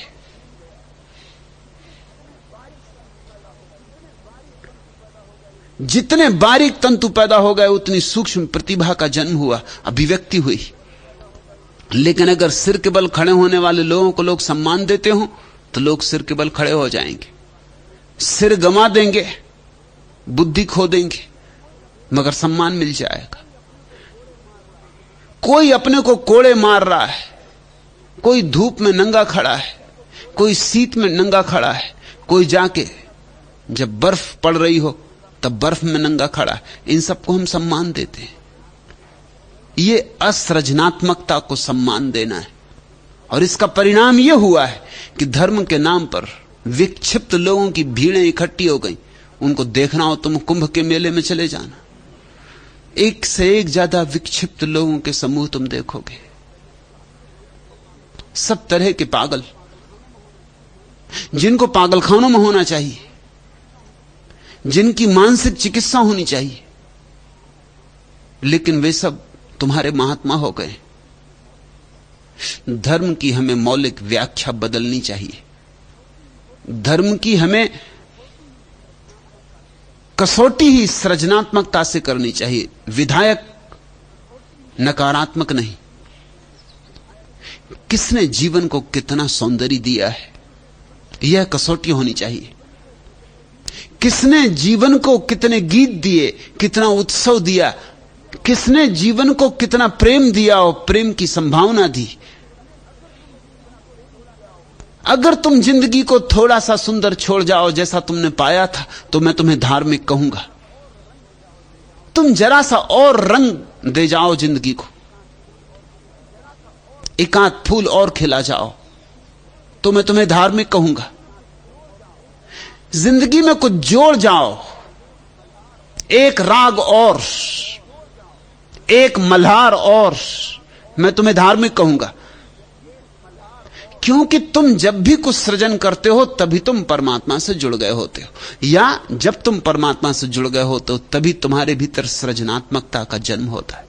परमात्मा सृष्टा है, ये तो तुमने सुना, बार बार सुना, लेकिन इसका तुमने ठीक ठीक तार्किक निष्कर्ष नहीं निकाला। अगर परमात्मा सृष्टा है तो सृजन प्रार्थना होगी। अगर परमात्मा सृष्टा है तो सृजन साधना होगी, क्योंकि सृष्टा सृजन की ही भाषा समझ सकेगा। अगर परमात्मा ने यह विराट अस्तित्व बनाया, कुछ तुम भी बनाओ, छोटा सही, अपनी सीमा में छोटा ही होगा। हमारे हाथ भी छोटे हैं, क्षमता भी छोटी है, मगर एक मूर्ति तो गढ़ सकते हो, एक पत्थर को तो छेनी उठा के रूप दे सकते हो, एक पत्थर में छुपी हुई प्रतिमा को तो प्रकट कर सकते हो। शब्दों में छंद तो बांध सकते हो, तूलिका उठाकर किसी चित्र में रंग तो भर सकते हो। जीवन में, जीवन के संबंधों में थोड़ी प्रेम की वातास तो घोल सकते हो। जीवन को थोड़ा उत्सव में, नृत्य में तो कर सकते हो। बजाओ वीणा, बजाओ बांसुरी, नाचो, मृदंग पर थाप पड़ने दो। मैं तुम्हें धार्मिक कहूंगा। उत्सवपूर्ण जीवन धार्मिकता है। जिस क्षण वाणी का हुआ प्राण से मिलन मौन, सर्जना पिघलकर धरती में साकार हुई। कुछ तार पड़े थे बिखरे से, सब कहते हैं वे आदि अंत अवसान न जाने क्या क्या थे। स्वर सोए थे उनमें कितने, कितनी झंकारें उनमें थी निस्पंद। उन तारों पर कुछ गाऊं में, बहलाऊं मन है देव तुम्हारा भी। तुमने छोटी सी वीणा दी फिर एक बार, जिस क्षण वीणा का हुआ प्राण से मिलन मौन, वंदना पिघलकर धरती में साकार हुई। मैं क्या जानूं पथ भी विधान, मैं तो भविष्य के ज्योति शिखर पर पग धरने वाला विहान। जिसकी विधायका शक्ति भावना भरी भक्ति, मैं पलक एक, मैं एक गान, उच्छ्वास एक, विश्वास एक। मैं ही तूली था देव तुम्हारे हाथों में, जिस पर श्रद्धा थी गई रीझ फिर एक बार। जिस क्षण श्रद्धा का हुआ प्राण से मिलन मौन, साधना पिघलकर धरती में साकार हुई। जिस क्षण वाणी का हुआ प्राण से मिलन मौन, सर्जना पिघलकर धरती में साकार हुई। उतारो परमात्मा को थोड़ा तुमसे पृथ्वी पर लाओ। सेतु बनो, द्वार बनो, उसके सीढ़ियां बनो कि नाचता परमात्मा तुमसे पृथ्वी पर उतर सके। बहुत हो चुकी स्वर्ग की बातें जो कहीं और है, इस पृथ्वी को स्वर्ग बनाओ। स्वर्ग कहीं और है और नरक तुमने यहां बना लिया। स्वर्ग कहीं और है तो तुम करते भी क्या, फिर नरक ना बनाते तो। या तो स्वर्ग होगा या नरक होगा, दोनों के बीच तटस्थ नहीं हो सकते। या तो तुमसे कुछ सुंदर का सृजन होगा या फिर कुछ विध्वंस होगा, कुछ सुंदर का विनाश होगा। तुम तटस्थ नहीं हो सकते। जीवन तटस्थता मानता ही नहीं, जीवन में तटस्थता होती ही नहीं। या तो सुंदर को बनाओ या तुमसे कुछ कुरूप निर्मित होगा। या तो आगे बढ़ो अन्यथा पीछे हट जाओगे। वहीं के वहीं रुके नहीं रह सकते। या तो कुछ गाओ या गालियां तुमसे निकलनी शुरू हो जाएंगी। वह जो प्राण की ऊर्जा है, या तो गीत बने या गाली बने। और चूंकि हमने समझा स्वर्ग कहीं और है, दूर 7 आकाशों के पार, तो फिर हम करते भी क्या, फिर हमने पृथ्वी को नरक बना लिया। 3000 सालों में 5000 युद्ध आदमी ने लड़े। नरक में भी इतने युद्ध होते हैं, इसकी कोई पुराणों में इतना उल्लेख नहीं। 3000 साल में 5000 युद्ध, एक साल में करीब करीब 2 महायुद्ध। आदमी मारता ही रहा, काटता ही रहा। प्रत्येक राष्ट्र की 70% संपदा विध्वंस में लग रही है। और बनाओ अणुबम, और बनाओ उद्जन बम। वैसे भी जरूरत से ज्यादा तैयार हो गए। आज से 5 साल पहले एक एक आदमी को 7 बार मारा जा सकता था। इस तरह की 7 पृथ्वियां नष्ट की जा सकती थी, इतने उद्जन बम थे। अब 700 बार मारा जा सकता। 5 साल में काफी प्रगति हुई। एक आदमी एक ही बार में मर जाता है, इसका ख्याल रखना। 700 बार मारने की जरूरत नहीं पड़ती, लेकिन राजनेता पूरा इंतजाम कर लेते। कौन भूल चूक करे। 700 बार पृथ्वी को नष्ट करने की तैयारियां हो गई, और तैयारियां बंद नहीं है, तैयारियां जारी। बमों के अंबार लगते जा रहे हैं। क्या होगा? इतने विध्वंस का आग्रह, जबकि लाखों करोड़ों लोग भूखे मर रहे हो, जबकि न मालूम कितने लोगों को दवा ना मिलती हो, जबकि न मालूम कितने बच्चे बिना दूध के मर जाएंगे। तब गरीब से गरीब देश भी, हमारा देश भी, जिसको अहिंसक होने की भ्रांति है और जिसको धार्मिक होने का अहंकार है और जो घोषणा करता रहता है कि हम पुण्य भूमि है क्योंकि सारे अवतार यहीं हुए, ये देश भी अपनी संपदा का 70% विध्वंस और युद्ध और सेनाओं पर खर्च करता है।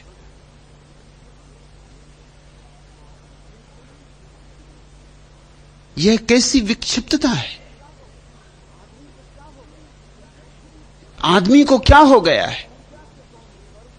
इतनी ऊर्जा से तो हम स्वर्ग को यहां बना सकते, निश्चित बना सकते, और ऐसा स्वर्ग कि देवता तरसे पृथ्वी पर जन्मने को।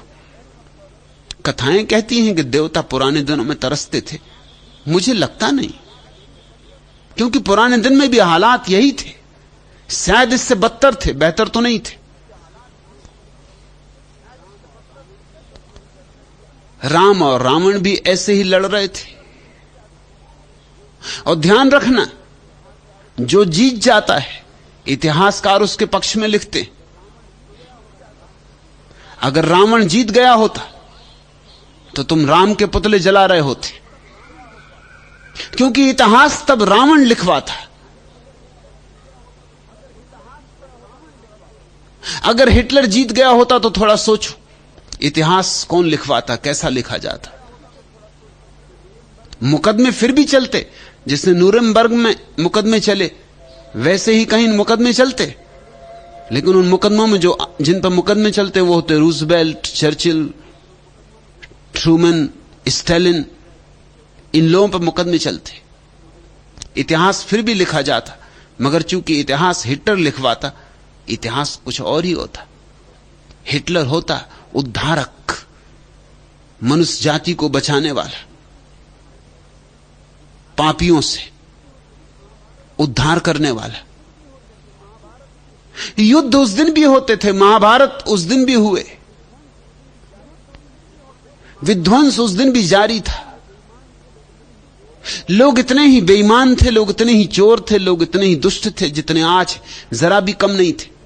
शायद थोड़े ज्यादा भला रहे हो, क्योंकि बुद्ध ने 42 साल सुबह और शाम, दोपहर और रात एक ही बात कही कि चोरी ना करो, हिंसा ना करो, ईर्षा ना करो, दूसरे को कष्ट ना दो।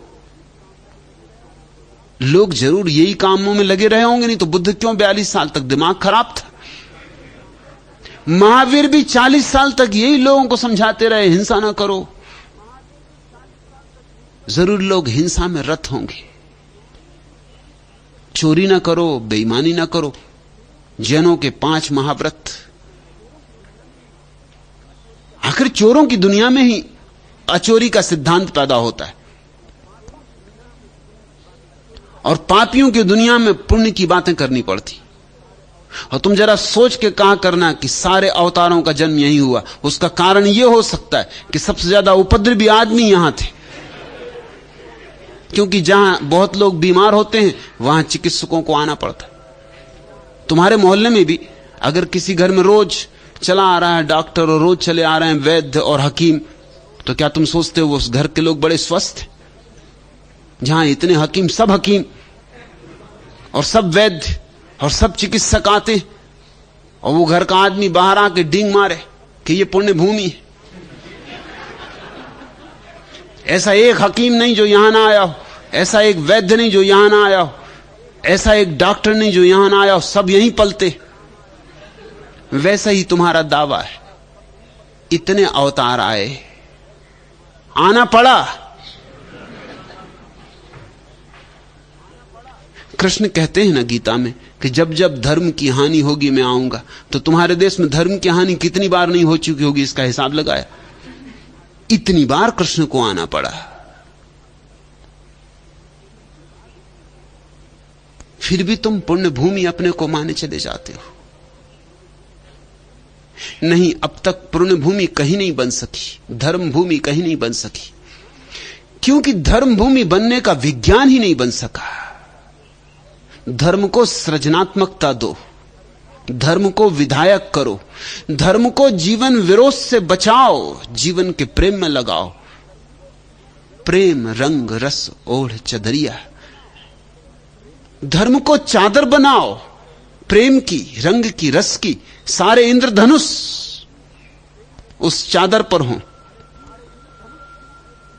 सारे गीत, सारे दिए उस चादर पर हों। होली हो, फाग हो उस चादर पर। भगोड़ापन ना हो, पलायनवाद ना हो, जीवन का अंगीकार हो अहोभाव के साथ। धर्म की यही दृष्टि में देने की कोशिश कर रहा हूं। धर्म हो जीवन का प्रेम, जीवन का विरोध नहीं, निषेध नहीं। धर्म हो इस अद्भुत जीवन के प्रति सम्मान, सत्कार, और हो कृतज्ञता की एक प्रतीति कि हे परमात्मा, तूने इतना प्यारा जीवन दिया, अब हम क्या करें, हम कैसे तेरी पूजा करें और कैसे तेरी प्रार्थना करें। एक ही उपाय है कि अगर हम थोड़ा इस जीवन को सुंदर कर पाएं, थोड़े और रंग भर दें, थोड़े और गीत भर दें, तो ही प्रार्थना, तो ही साधना। जिस क्षण वाणी का हुआ प्राण से मिलन मौन, सर्जना पिघलकर धरती में साकार हुई।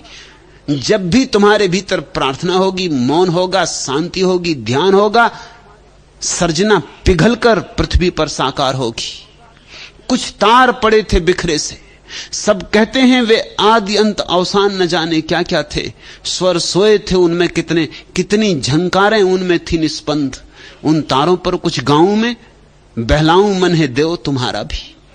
और क्या कहेगा भक्त, इतना ही कह सकता है, उन तारों पर कुछ गाऊं में, बहलाऊं मन है देव तुम्हारा भी। तुमने छोटी सी वीणा दी, फिर एक बार जिस क्षण वीणा का हुआ प्राण से मिलन मौन, वंदना पिघलकर धरती में साकार हुई।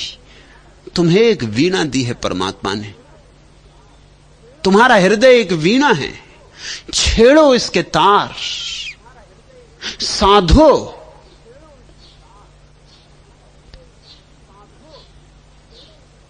इस वीणा से कुछ अद्भुत स्वर उठ सकते हैं, उठाओ उन्हें। ये वीणा ऐसी ही पड़ी ना रह जाए।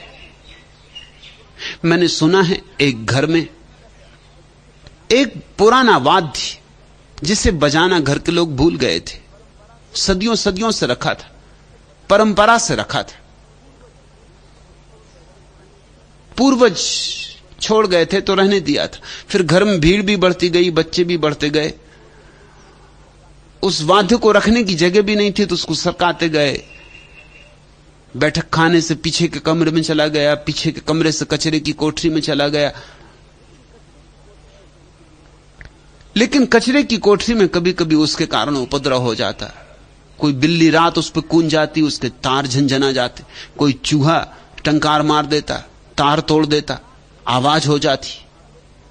तो रात घर के लोगों की नींद में बाधा पड़ने लगी। आखिर एक दिन उन्होंने तय किया कि इसे हम रखें क्यों, इसकी जरूरत क्या है, फिजूल जगह घेरता है, फेंक ही क्यों ना दे। उन्होंने उठाया और जाकर उसे कच्चे घर में डाला है। वे घर लौट भी नहीं पाए थे कि ठिठक गए बीच में ही, क्योंकि एक भिखारी ने जो रास्ते से गुजरता था उस अद्भुत वाद्य के तार छेड़ दिए। वे लौट पड़े, राह चलते लोग रुक गए, कोई गुजर ना सका वहां से, भीड़ स्तब्ध खड़ी हो गई।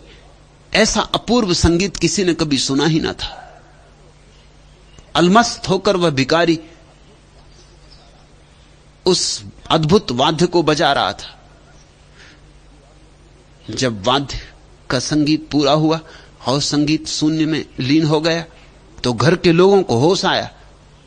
उन्होंने भिखारी से कहा, वाद्य हमें वापस लौटा दो, यह हमारा है, आज उन्हें पता चला यह बहुमूल्य है, पर उस भिखारी ने कहा यह तुम्हारा था तो कचरे घर पर फेंका क्यों?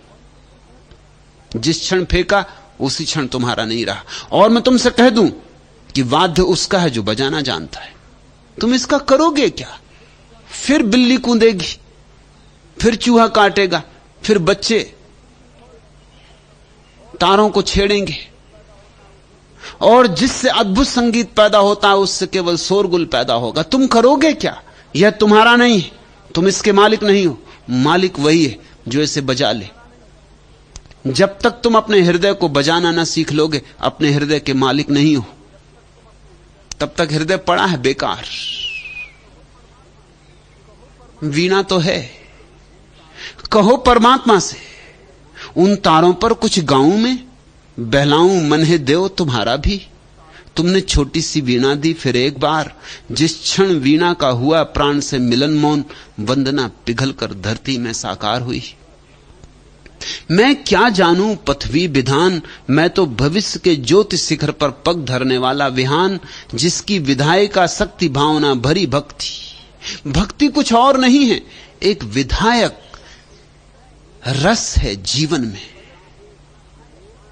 मैं पलक एक, मैं एक गान, उच्छ्वास एक, विश्वास एक, मैं ही तूली था देव तुम्हारे हाथों में, जिस पर श्रद्धा थी गई रीछ। फिर एक बार जिस क्षण श्रद्धा का हुआ प्राण से मिलन मौन, साधना पिघलकर धरती में साकार हुई। जिस क्षण वाणी का हुआ प्राण से मिलन मौन, सर्जना पिघलकर धरती में साकार हुई। तुम पूछते हो संतों की सृजनात्मकता का स्रोत कहां है? परमात्मा स्रोत है सृजनात्मकता का। सब सृजनात्मकता का स्रोत परमात्मा है।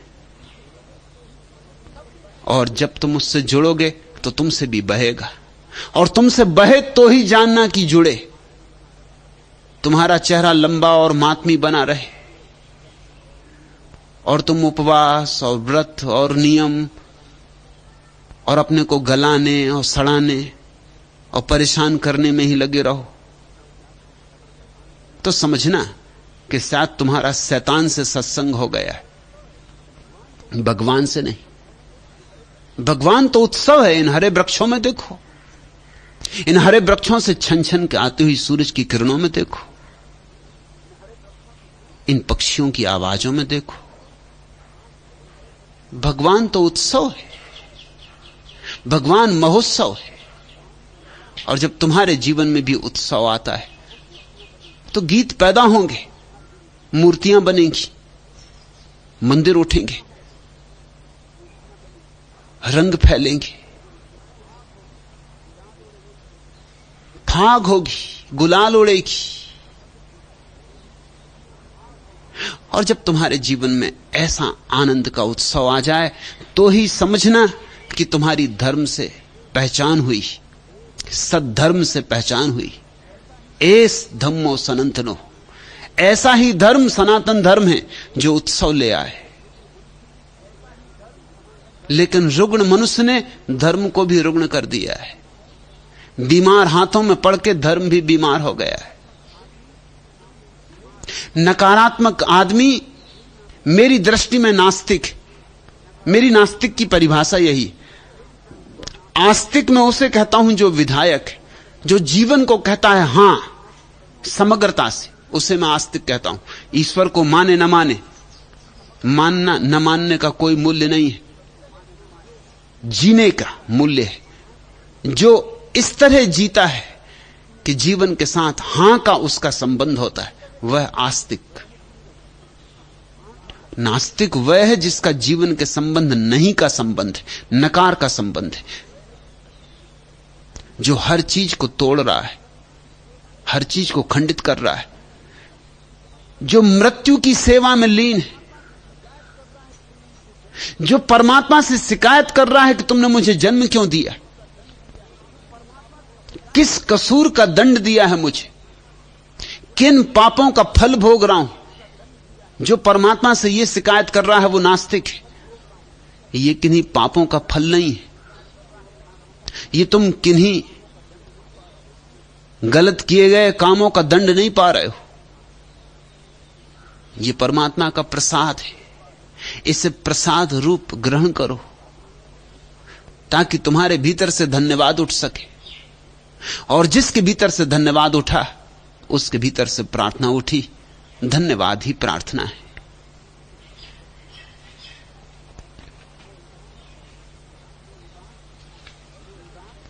चौथा प्रश्न, मैं उदास क्यों हूं?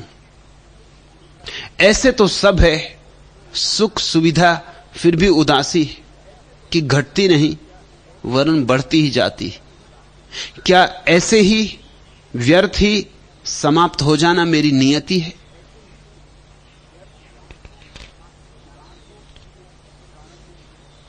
उदास हो तो अकारण नहीं हो सकते। तुम्हारे जीवन दर्शन में कहीं भूल होगी।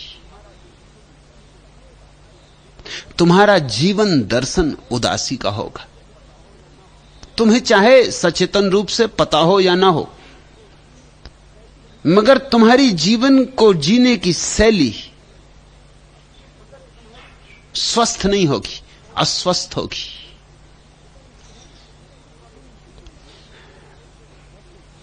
तुम जीवन को ऐसे ढो रहे होगे जैसे कोई बोझ को ढोता है। मैंने सुना है एक सन्यासी हिमालय की यात्रा पर गया था। भरी दोपहर, पहाड़ की ऊंची चढ़ाई, सीधी चढ़ाई, पसीना पसीना, थका मांदा, हांफता हुआ अपने छोटे से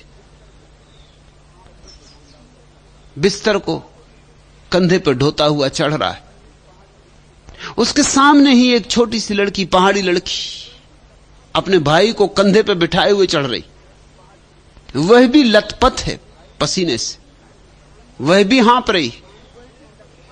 सन्यासी सिर्फ सहानुभूति में उससे बोला, बेटी तेरे ऊपर बड़ा बोझ होगा। उस लड़की ने, उस पहाड़ी लड़की ने, उस भोली लड़की ने आंख उठा के सन्यासी की तरफ देखा और कहा, स्वामी जी बोझ आप लिए, ये मेरा छोटा भाई है। बोझ में और छोटे भाई में कुछ फर्क होता। तराजू पर तो नहीं होगा। तराजू को क्या पता कि कौन छोटा भाई है और कौन बिस्तर है। तराजू पे तो यह भी हो सकता है कि छोटा भाई ही ज्यादा वजनी रहा हो। साधु का बंडल था, बहुत वजनी हो भी नहीं सकता। पहाड़ी बच्चा था, वजनी होगा।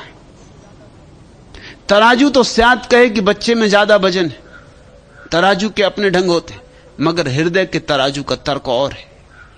उस लड़की ने जो बात कही, सन्यासी ने अपनी आत्मकथा में लिखा है। उनका नाम था भवानी दयाल। उन्होंने अपनी आत्मकथा में लिखा है कि मुझे ऐसी चोट पड़ी कि इस छोटी सी बात को मैं अब तक न देख पाया। इस भोली भाली लड़की ने कितनी बड़ी बात कह दी, छोटी सी बात में कितनी बड़ी बात कह दी। छोटे भाई में बोझ नहीं होता। जहां प्रेम है वहां जीवन निर्भर होता है। तुम जरूर अब प्रेम के ढंग से जी रहे हो। तुम्हारा जीवन दर्शन भ्रांत है, इसलिए तुम उदास हो। हालांकि तुमने जब प्रश्न पूछा होगा तो सोचा होगा कि मैं तुम्हें कुछ ऐसे उत्तर दूंगा जिनसे सांत्वना मिलेगी, कि मैं कहूंगा कि नहीं, पिछले जन्मों में कुछ भूल चूक हो गई, उसका फल तो पाना पड़ेगा। अब निपटा ही लो, किसी तरह बोझ है ढो ही लो, खींच ही लो। राहतें मिलती हैं ऐसी बातों से, क्योंकि अब पिछले जन्म का क्या किया जा सकता, जो हुआ सो हुआ। किसी तरह बोझ है ढो लो। मैं तुमसे ये नहीं कहता कि पिछले जन्म की भूल है जिसका तुम फल अब भोग रहे हो। अभी तुम कहीं भूल कर रहे हो, अभी तुम्हारे जीवन के दृष्टिकोण में कहीं भूल है। पिछले जन्मों पर टाल के हमने खूब तरकीबें निकाल ली। असल में पिछले जन्म पर टाल दो तो फिर करने को कुछ बचता नहीं, फिर तुम जैसे हो सो हो। अब पिछला जन्म फिर से तो लाया नहीं जा सकता, जो हो चुका सो हो चुका। किए को अन किया किया नहीं जा सकता। अब तो ढोना ही होगा, खींचना ही होगा, उदास रहना ही होगा। नहीं, उदास रहने की कोई भी जरूरत नहीं, कोई अनिवार्यता नहीं। मैं तुमसे ये बात कह दूं कि परमात्मा के जगत में उधारी नहीं चलती। पिछले जन्म में कुछ गलती की होगी, पिछले जन्म में भोग ली होगी। परमात्मा कल के लिए हिसाब नहीं रखता। वो ऐसा नहीं कि आज नगद कल उधार।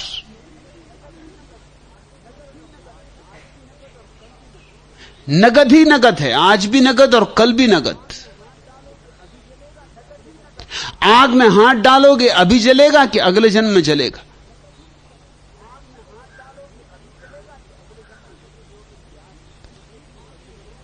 पानी पियोगे प्यास अभी बुझेगी कि अगले जन्म में बुझेगी? इतनी देर नहीं लगती प्यास के बुझने में, ना हाथ के जलने में। मेरे देखे जब भी तुम शुभ करते हो तत्क्षण तुम पर आनंद की वर्षा हो जाती, तत्क्षण, देर अबेर नहीं होती। तुमने कहावत सुनी कि उसके जगत में देर है अंधेर नहीं। मैं तुमसे कहता हूं कि देर हुई तो अंधेर हो जाएगा। न देर है न अंधेर है, सब नगद है। तुम जरा फिर से पुनर्विचार करो, अपनी जीवन शैली को थोड़ा जांचो। अब जो आदमी ये मान रहा है कि घर गृहस्थी पाप है, वो घर गृहस्थी में रह के कैसे प्रसन्न हो सकता? कहो, मुझे कहो, कैसे प्रसन्न होगा? जो आदमी मानता है कि ये पाप है, कब इससे छुटकारा होगा? ये पत्नी, ये बच्चे, ये घर, ये संसार, कब आएगी वो सौभाग्य की घड़ी कि चला जाऊंगा हिमालय के किसी गुफा में और बैठूंगा, सब छोड़ छाड़ के संसार का माया मोह। जो आदमी ऐसा मान रहा है, और ऐसे ही आदमी मान रहे हैं इस देश में, तो हर आदमी ऐसा मान रहा है। जो अभी अभी घोड़े पर सवार होकर दूल्हा बन के जा रहा है, शहनाई बज रही, वो भी ऐसा मान रहा है कि पाप में पड़ रहा हूं।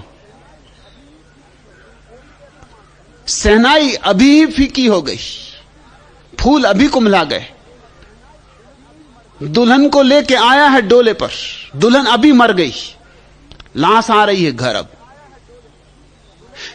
तुम्हारे चित्त के मूल स्रोत ही जैसे विषाक्त कर दिए गए। तुम्हें इतनी गलत बातें सिखाई गई। मेरे पास युवक आ जाते, वो मुझसे पूछते हैं कि शादी करें या ना करें। आप क्या कहते हैं? मां बाप पीछे पड़े, पाप में उलझाना चाहते। उन्हें पता नहीं कि मैं जरा और ढंग का आदमी हूं। वो और साधु सन्यासियों के पास जाके ऐसी बात कहते तो वो बड़े प्रसन्न होते कि बेटा तू बड़ा सात्विक है, तू बड़ा धार्मिक है, मां बाप की बातों में मत पड़ना, ये तो माया मोह में उलझाने की बात है, तेरे भीतर बड़ा बोध जगा है। जब मुझसे कोई ऐसा कहता है कि मुझे पाप में उलझा रहे हैं, तो मैं थोड़ा सोचता हूं कि ये युवक अगर विवाह करेगा तो मुश्किल में पड़ेगा, अगर नहीं विवाह करेगा तो मुश्किल में पड़ेगा। इसकी जिंदगी में उदासी नियति हो जाएगी। नहीं विवाह करेगा तो इसकी प्रकृति बदला लेगी, इसके जीवन की सहज आकांक्षाएं अतृप्त रह जाएंगी, तो चित्त खिन्न रहेगा, दबाएगा वासनाओं को, वे उभर उभर के आएंगी, तो जीवन एक अंतः संघर्ष हो जाएगा, एक आत्मिक कलह हो जाएगी। ये 24 घंटे अपने से लड़ेगा, और जो अपने से लड़ रहा है वह प्रसन्न नहीं हो सकता। उसकी ऊर्जा तो लड़ाई में ही क्षीण हो जाती, उसकी ऊर्जा फूल बनने को बचती ही नहीं, उसके भीतर कभी सहस्त्रार नहीं खिलता, नहीं खिल सकता। और अगर ये विवाह कर लेगा तो अभी से ये कह रहा है कि पाप, तो ये बोझ ढोएगा, ये पत्नी, ये बच्चे, ये घर द्वार, और उदास रहेगा। हमारी जीवन को देखने की पद्धति में कहीं बुनियादी भूल है, हमारा गणित गलत है। तुम कहते हो मैं उदास क्यों? तुम उदास हो क्योंकि तुम्हारा फलसफा तुम्हारा दर्शन शास्त्र तुम्हें उदास कर रहा है। तुमने जिन धर्मों को पकड़ लिया है वो तुम्हें उदास कर रहे हैं।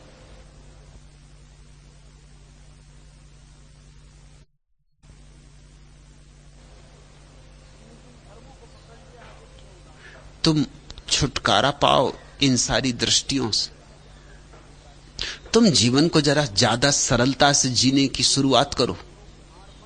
सिद्धांतों और शास्त्रों की आड़ मत लो जीवन को जीने में। जीवन को जियो सरलता से, सहजता से, थोड़े नैसर्गिक, थोड़े प्राकृतिक, और तुम्हारे जीवन में भी उत्फुल्लता आएगी। अगर गुलाब को यह ख्याल आ जाए कि खिलना पाप है, तो फिर फूल खिलेगा तो भी उदास होगा, नहीं खिलेगा तो गुलाब के प्राणों में पीड़ा होगी कि बिना खिलाऊं। फूल टूटना चाहेगा, कली खुलना चाहेगी, और वृक्ष उसे दबाएगा और खुलने ना देगा तो आत्मघाती हो जाएगा।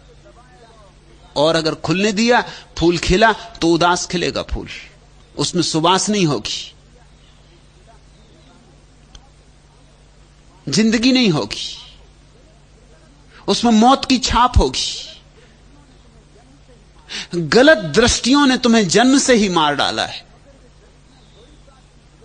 मगर वे दृष्टियां बड़ी प्राचीन हैं, बड़ी सम्मानित हैं, परंपरा से बड़ी समादृत हैं। तुम्हें याद भी नहीं है कि तुमने गलत दृष्टियां पकड़ रखी, और फिर तुम उदास होते हो। तो स्वभावतः प्रश्न उठता है कि मैं उदास क्यों? और फिर तुम उन्हीं महात्माओं के पास जाते हो जिन्होंने तुम्हारी उदासी के सारे बीज बोए। वो तुम्हें सांत्वना देते हैं कि पिछले जन्मों के पाप के कारण उदास, अब इस जन्म में मत करना, नहीं तो अगले जन्म में भी उदास रहोगे। उन्हीं की बातों के कारण तुम इस जन्म में उदास हो, उन्हीं की बातों के कारण तुम अगले जन्म में उदास रहोगे। कब तुम अपने महात्माओं से मुक्त होगे? परमात्मा की सुनो, महात्माओं से मुक्त हो।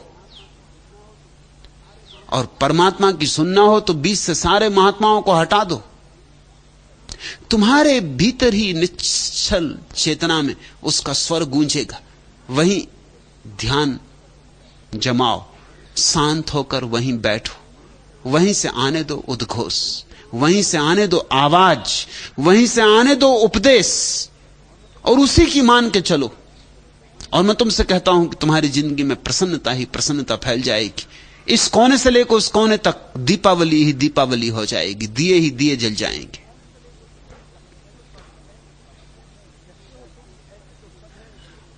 कहते हो तुम ऐसे तो सब है सुख सुविधा, फिर भी उदासी है कि घटती नहीं वरन बढ़ती ही जाती।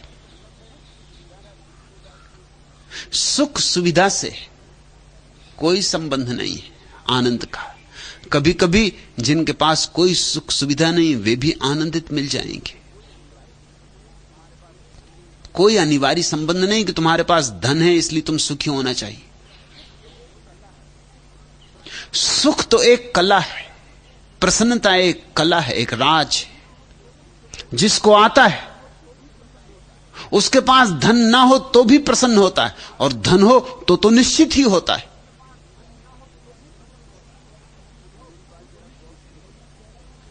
तुम मेरी बात जरा गौर से समझना। मैं ये नहीं कह रहा हूं कि धन ना हो तो ही प्रसन्न हो सकता है। मैं ये भी नहीं कह रहा हूं कि धन हो ही तो ही कोई प्रसन्न हो सकता है। ये दोनों बातें अधूरी हैं, अधकचरी। जिसको प्रसन्न होना आता है वो कहीं भी प्रसन्न हो सकता है। जिसे नाचना आता है वो टेढ़ा आंगन हो तो भी नाच सकता है। जिसे नाचना आता है वो जेल की काली कोठरी में भी नाच सकता है। जिसे बांसुरी बजाना आता है वो अंधेरी से अंधेरी अमावस में भी बांसुरी बजा सकता है। और बांसुरी बजाना ना आता हो और तुम्हें महल में बिठा दिया जाए तो तुम करोगे क्या? झोपड़े में उदास थे, महल में और उदास हो जाओगे। क्यों और हो जाओगे? क्योंकि झोपड़े में एक आशा थी कि अगर महल होगा तो प्रसन्न होंगे। अब वो आशा भी गई। अब उतनी आशा का भी सहारा ना रहा। महल भी है और उदासी। तुम समझो बाहर से उदासी और प्रसन्नता का कोई संबंध नहीं है। भीतर से संबंध है। इसलिए मैं नहीं कहता कुछ त्यागो, छोड़ो, भागो, नहीं, भीतर की कला सीखो। धन हो तो जो भीतर की कला जानता है वो धन का सदुपयोग कर लेगा, वो धन को जी लेगा। अक्सर तो भीतर की कला न जानने वालों के पास धन होता है तो वो धन से केवल इतना ही करते कि अपने लिए चिंताएं पैदा करते, कृपण हो जाते हैं, कंजूस हो जाते, धन को और जोर से पकड़ लेते, 99 के फेर में पड़ जाते। जिनके पास नहीं होता वो तो खर्च भी कर लेते, वो कहते हैं है ही नहीं, तो ये भी गया तो गया, वैसे भी क्या है। इसलिए गरीब आदमी तो थोड़ा हिम्मत से खर्च भी कर लेता, अमीर आदमी खर्च भी नहीं करता। वो कहता है कि इतना और बच जाए तो थोड़ा और हो जाएगा, इतना और बच जाए तो थोड़ा और हो जाएगा। जैसे जैसे आदमी अमीर होता जाता है वैसे वैसे कंजूस होता जाता है। और इस देश में ऐसे कंजूसों को हम कहते हैं कितने सीधे साधे कंजूस हैं, सीधे साधे जरा भी नहीं है, बहुत इर्छे तिरछे, बहुत चालबाज, मगर हम उनको कहते कैसे सीधे साधे।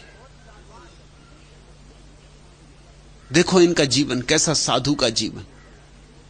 जब साधु का जीवन जीना था तो कृपा करो ये धन किसी और को दो, उसको जी लेने दो, तुम साधु बनो। धन पर तो बैठे फन मारकर और साधु का जीवन जी रहे। इस तरह की मूढ़ता को समादर दिया जाता रहा, ये निपट मूढ़ता है।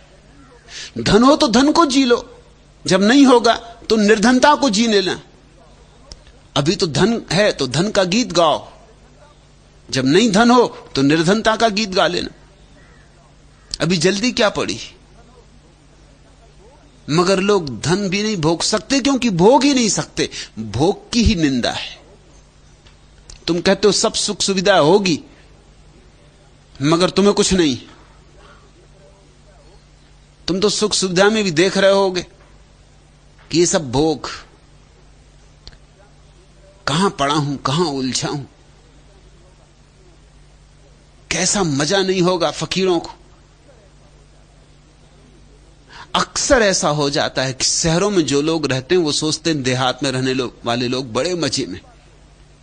देहात में रहने वाले दूसरी बात सोचते हैं, वो सोचते हैं शहर में रहने वाले लोग बहुत मजे में। असल में तुम जहां नहीं हो लगता है मजा वहां है। गांव के लोग सब बंबई जाना चाहते, कोई नहीं रुकना चाहता, नहीं तो आखिर बंबई में लोग बढ़ते कहां से जा रहे हैं। सारे गांव बंबई आना चाहते, अगर न रह पाए तो कम से कम दर्शन करने बंबई आना चाहते। और बंबई के लोग देहात की सुन के उनकी छाती खिल जाती, आहा देहात में कैसा सुख, कैसी सुविधा, प्राकृतिक सौंदर्य, ताजी हवाएं, ये कहां बंबई की गंदी हवा। मैं कश्मीर था, बंबई के कुछ मित्र मेरे साथ थे। जिस बजरे पे हम मेहमान थे, मेरे बंबई के मित्र, बंबईया मित्र,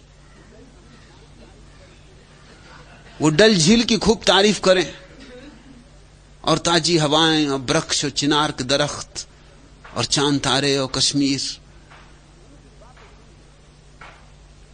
उनकी बातें सुन के वो जो बजरे का माझी था वो बड़ा चौंके, बड़ा हैरान हो। ये मैं देखता रहा। मैंने उससे पूछा कि तू इनकी बातें सुन के बड़ा चौंकता। उसने कहा मैं चौंकू नहीं तो क्या करूं, मेरी जिंदगी यहीं बीती, यही झील, इसी से सिर मारते मारते जिंदगी गंवाई, यही नाव, यही चिनार। इनकी बातें सुन के मैं भी देखता हूं कि क्या खूबी चिनार में, कुछ मुझे दिखाई पड़ती नहीं। वो मुझे बाबा कहता था। जब हम चलने लगे तो पैर पकड़ लिए, उसने कहा बाबा बस एक आशीर्वाद, एक दफा बंबई के दर्शन करवा दो। तो मैंने बंबईया मित्रों से कहा सुनते हो, ये डल झील का माझी ये कहता बस एक जीवन में इच्छा है, सिर्फ एक, कोई बड़ी इच्छा भी नहीं बेचारे की, कि बंबई का एक दफा दर्शन हो जाए। फिल्मों में देखा है, कहने लगा। कैसा सुख नहीं लोग भोग रहे होंगे। शहर में रहने वाला आदमी गांव की तारीफ करता, गांव जाता माता नहीं। कौन तुम्हें रोक रहा है? जाओ भोगो गांव की कीचड़ और मच्छर और जो भी तुम्हें भोगना हो, और गांव की गंदगी और बदबू, जाओ।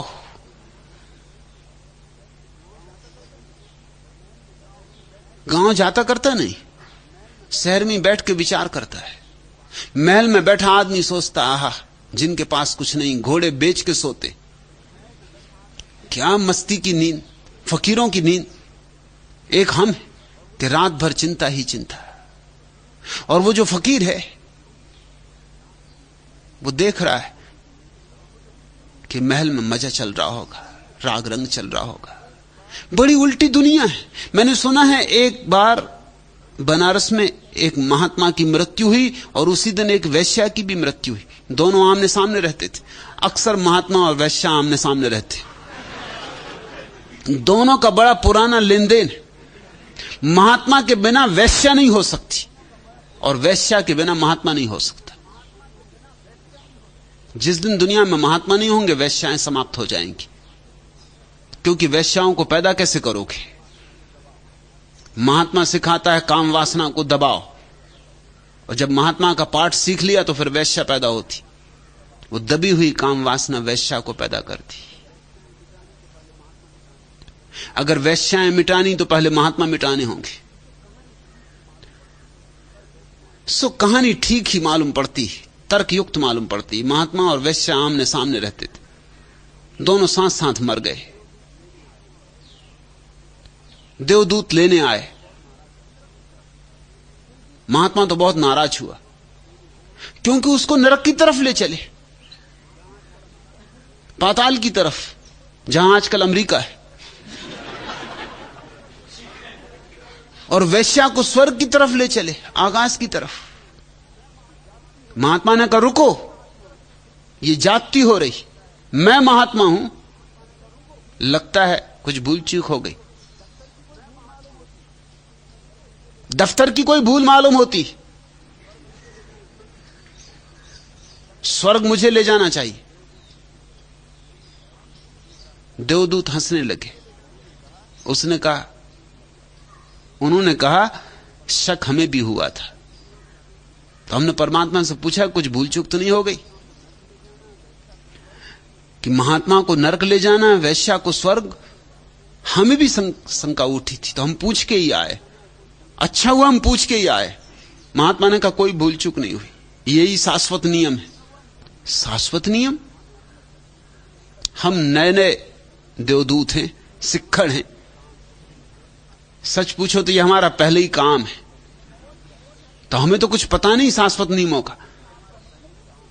तो हम और भी चौंके। हमने पूछा आपका मतलब क्या?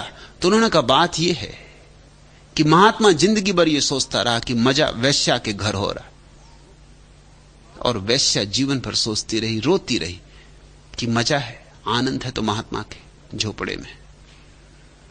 महात्मा करता था पूजा, बजाता था घंटी मेरे सामने, सताता था मुझको घंटी बजा बजा के। अब किसी के भी सामने घंटी बजाओगे तो तुम समझ सकते हो। और रोज रोज और पानी चढ़ा रहे हो, चाहे ठंड हो चाहे गर्मी हो, तो घंटी तो मेरे सामने बजाता था, लेकिन इसका दिल लगा रहता था वहां वैश्या की तरफ।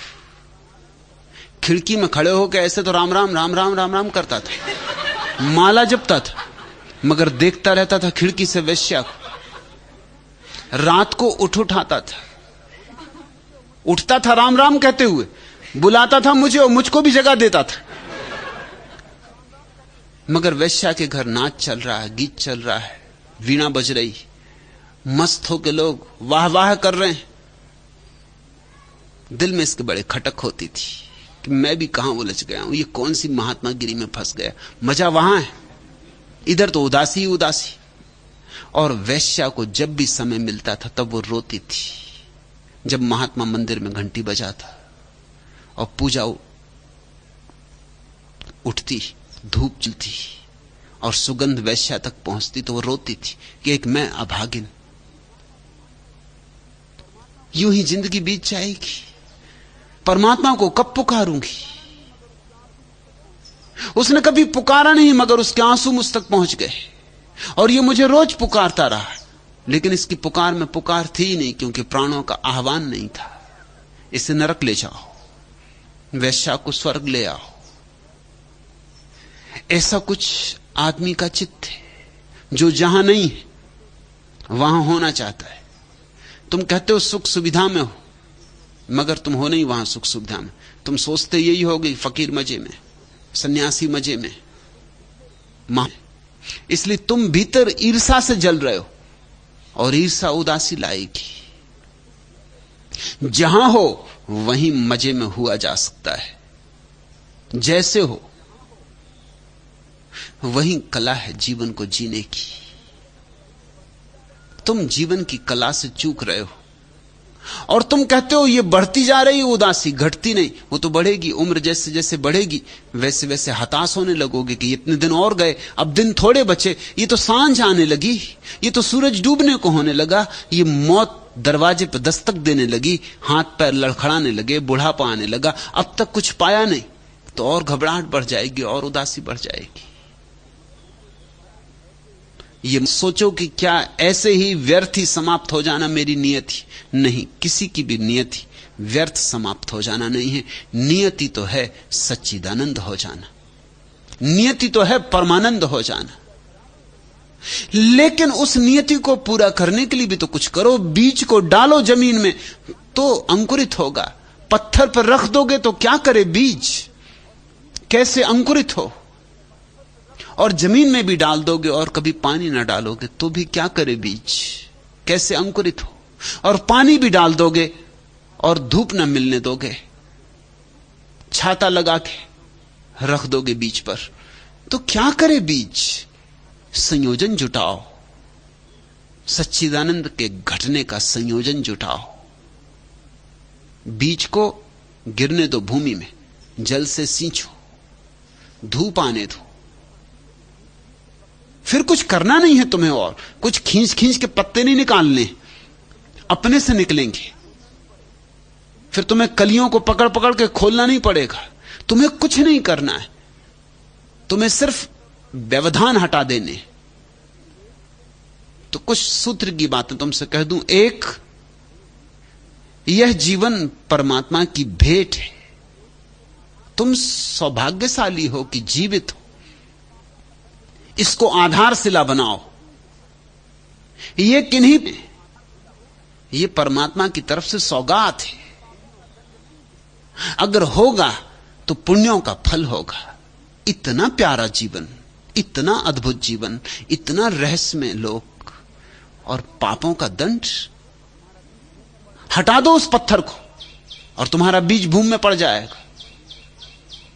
फिर तुम जहां हो वहीं आनंद से जीने की चेष्टा करो। जहां तुम नहीं हो वहां के विचार छोड़ो, क्योंकि वे विचार केवल समय को खराब करवाते। और ऐसा एक भी आदमी नहीं, ऐसी एक भी स्थिति नहीं जहां कुछ ना कुछ आनंद संभव ना हो। जो तुम्हारी जितना संभव हो उतना आनंद से जियो। जीसस का एक अद्भुत वचन है कि जिनके पास है उन्हें और दिया जाएगा, और जिनके पास नहीं है उनसे वही भी ले लिया जाएगा जो उनके पास है। अगर तुम आनंद चाहते हो तो थोड़े आनंदित हो तो तुम्हें और आनंद दिया जाएगा। तुमने ये बात तो जब सुनी है ना कि धन धन को खींचता है, यह सच है। ध्यान भी ध्यान को खींचता है, यह भी उतना सच है। आनंद भी आनंद को खींचता है, यह भी उतना सच है। जो आदमी थोड़ा सा आनंदित हो जाता है वो और ज्यादा आनंदित हो जाता है। तुम थोड़े तो आनंदित हो ही सकते हो। कितने ही उदास हो, जरा जीवन का आशा से देखो, निराशा से नहीं। मैंने सुना है एक आशावादी एक बार गिर पड़ा मकान से। न्यूयॉर्क का मकान 70वीं मंजिल से गिर पड़ा, चला नीचे की तरफ। आशावादी था, कभी किसी ने उसके मुंह से दुख की कोई बात नहीं सुनी थी। हर चीज में कुछ ना कुछ अच्छा खोज लेता था। शुभ्र पहलू को देखना उसका अभ्यास था। उसको जीवन में सदा ही आनंदित लोगों ने पाया था। आज लोग खिड़की से झांक झांक के पूछने लगे क्या हाल है, क्योंकि अब तो पक्का था कि आज तो कहेगा कि मारे गए। लेकिन पता है उसने क्या कहा? उसने कहा अब तक तो आनंद ही आनंद है।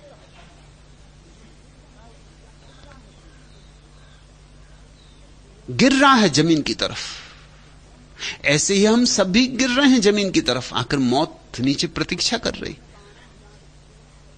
लेकिन अब तक तो उसने कहा आनंद ही आनंद है। जीवन को आशा की दृष्टि से देखो, निराशा की आदतें छोड़ो। हर अंधेरी रात में चमकते हुए तारे हैं और हर काले बादल में चमकती हुई बिजली का गोटा जड़ा हुआ है। कांटे मत गिनो गुलाब की झाड़ी में, फूल गिनो। और फूल गिनना सीख जाओ तो धीरे धीरे तुम पाओगे कि कांटे भी फूल हो गए। जिनके पास नहीं है उसे वह भी ले लिया जाएगा जो उनके पास। जो कांटे गिनेंगे उनके लिए फूल भी कांटे हो जाएंगे। गिनती बदलो, गणित बदलो, और तुमने पानी डाल दिया बीच पर। और तीसरी बात, सिर्फ सोचो विचारो मत, आनंद को अभिव्यक्त करो। तो धूप आ जाने दी तुमने, अभिव्यक्त करो आनंद को। लोग आनंद को अभिव्यक्त नहीं करते, गाली तो दे देते, गीत नहीं गाते। हंसो भी, मुस्कुराओ भी, नाचो भी, गुनगुनाओ भी, क्योंकि जिसे तुम अभिव्यक्त करोगे, बहाओगे, फैलाओगे में। ऐसे ही हम सब परमात्मा के सागर से जुड़े। उलीचो, दो ही हाथ उलीचिए। उलीचो जो तुम्हारे पास है, उसे बांटो, मस्ती को लुटाओ, और तुम चकित हो जाओगे। नई नई ऊर्जा, नई नई धाराएं, नए नए झरने फूटते आ रहे हैं। और एक बार ये रहस्य पता चल जाए, ये राज हाथ में आ जाए कि लुटाने से बढ़ता है, बांटने से बढ़ता है, अभिव्यक्त करने से मिलता है और मिलता है, तो बस ये तीन सूत्र पूरे हो जाएं कि उदासी गई, रात गई, सुबह हुई। नियति नहीं है उदास होना, दुर्भाग्य है, दुर्घटना है। जीवन दृष्टियों, गलत जीवन शास्त्रों का परिणाम है। गले में तुम्हारी फांसी लगी है, मगर चूंकि फांसी महात्मा लगाए हुए हैं, तुम फांसी नहीं तोड़ सकते, क्योंकि तुमको लगता है कि महात्मा फांसी नहीं लगा सकता, फूलमाला पहनाई होगी। जरा गौर से देखो, तुम्हारे धर्म ने तुम्हें जीवन नहीं दिया, जीवन छीन लिया है। एक नए धर्म की तलाश जरूरी। सारी पृथ्वी पर एक नई धार्मिकता की तलाश जरूरी। धार्मिकता होगी आने वाले भविष्य में, न हिंदू होगा, न मुसलमान होगा, न ईसाई होगा। एक धार्मिकता होगी, जीवन को जीने का एक अहोभाव होगा, एक धन्यवाद होगा परमात्मा के। इसके लिए ही आवाहन है मेरा सन्यास, उस नए मनुष्य के अवतरण के लिए भूमिका है। आज इतना है।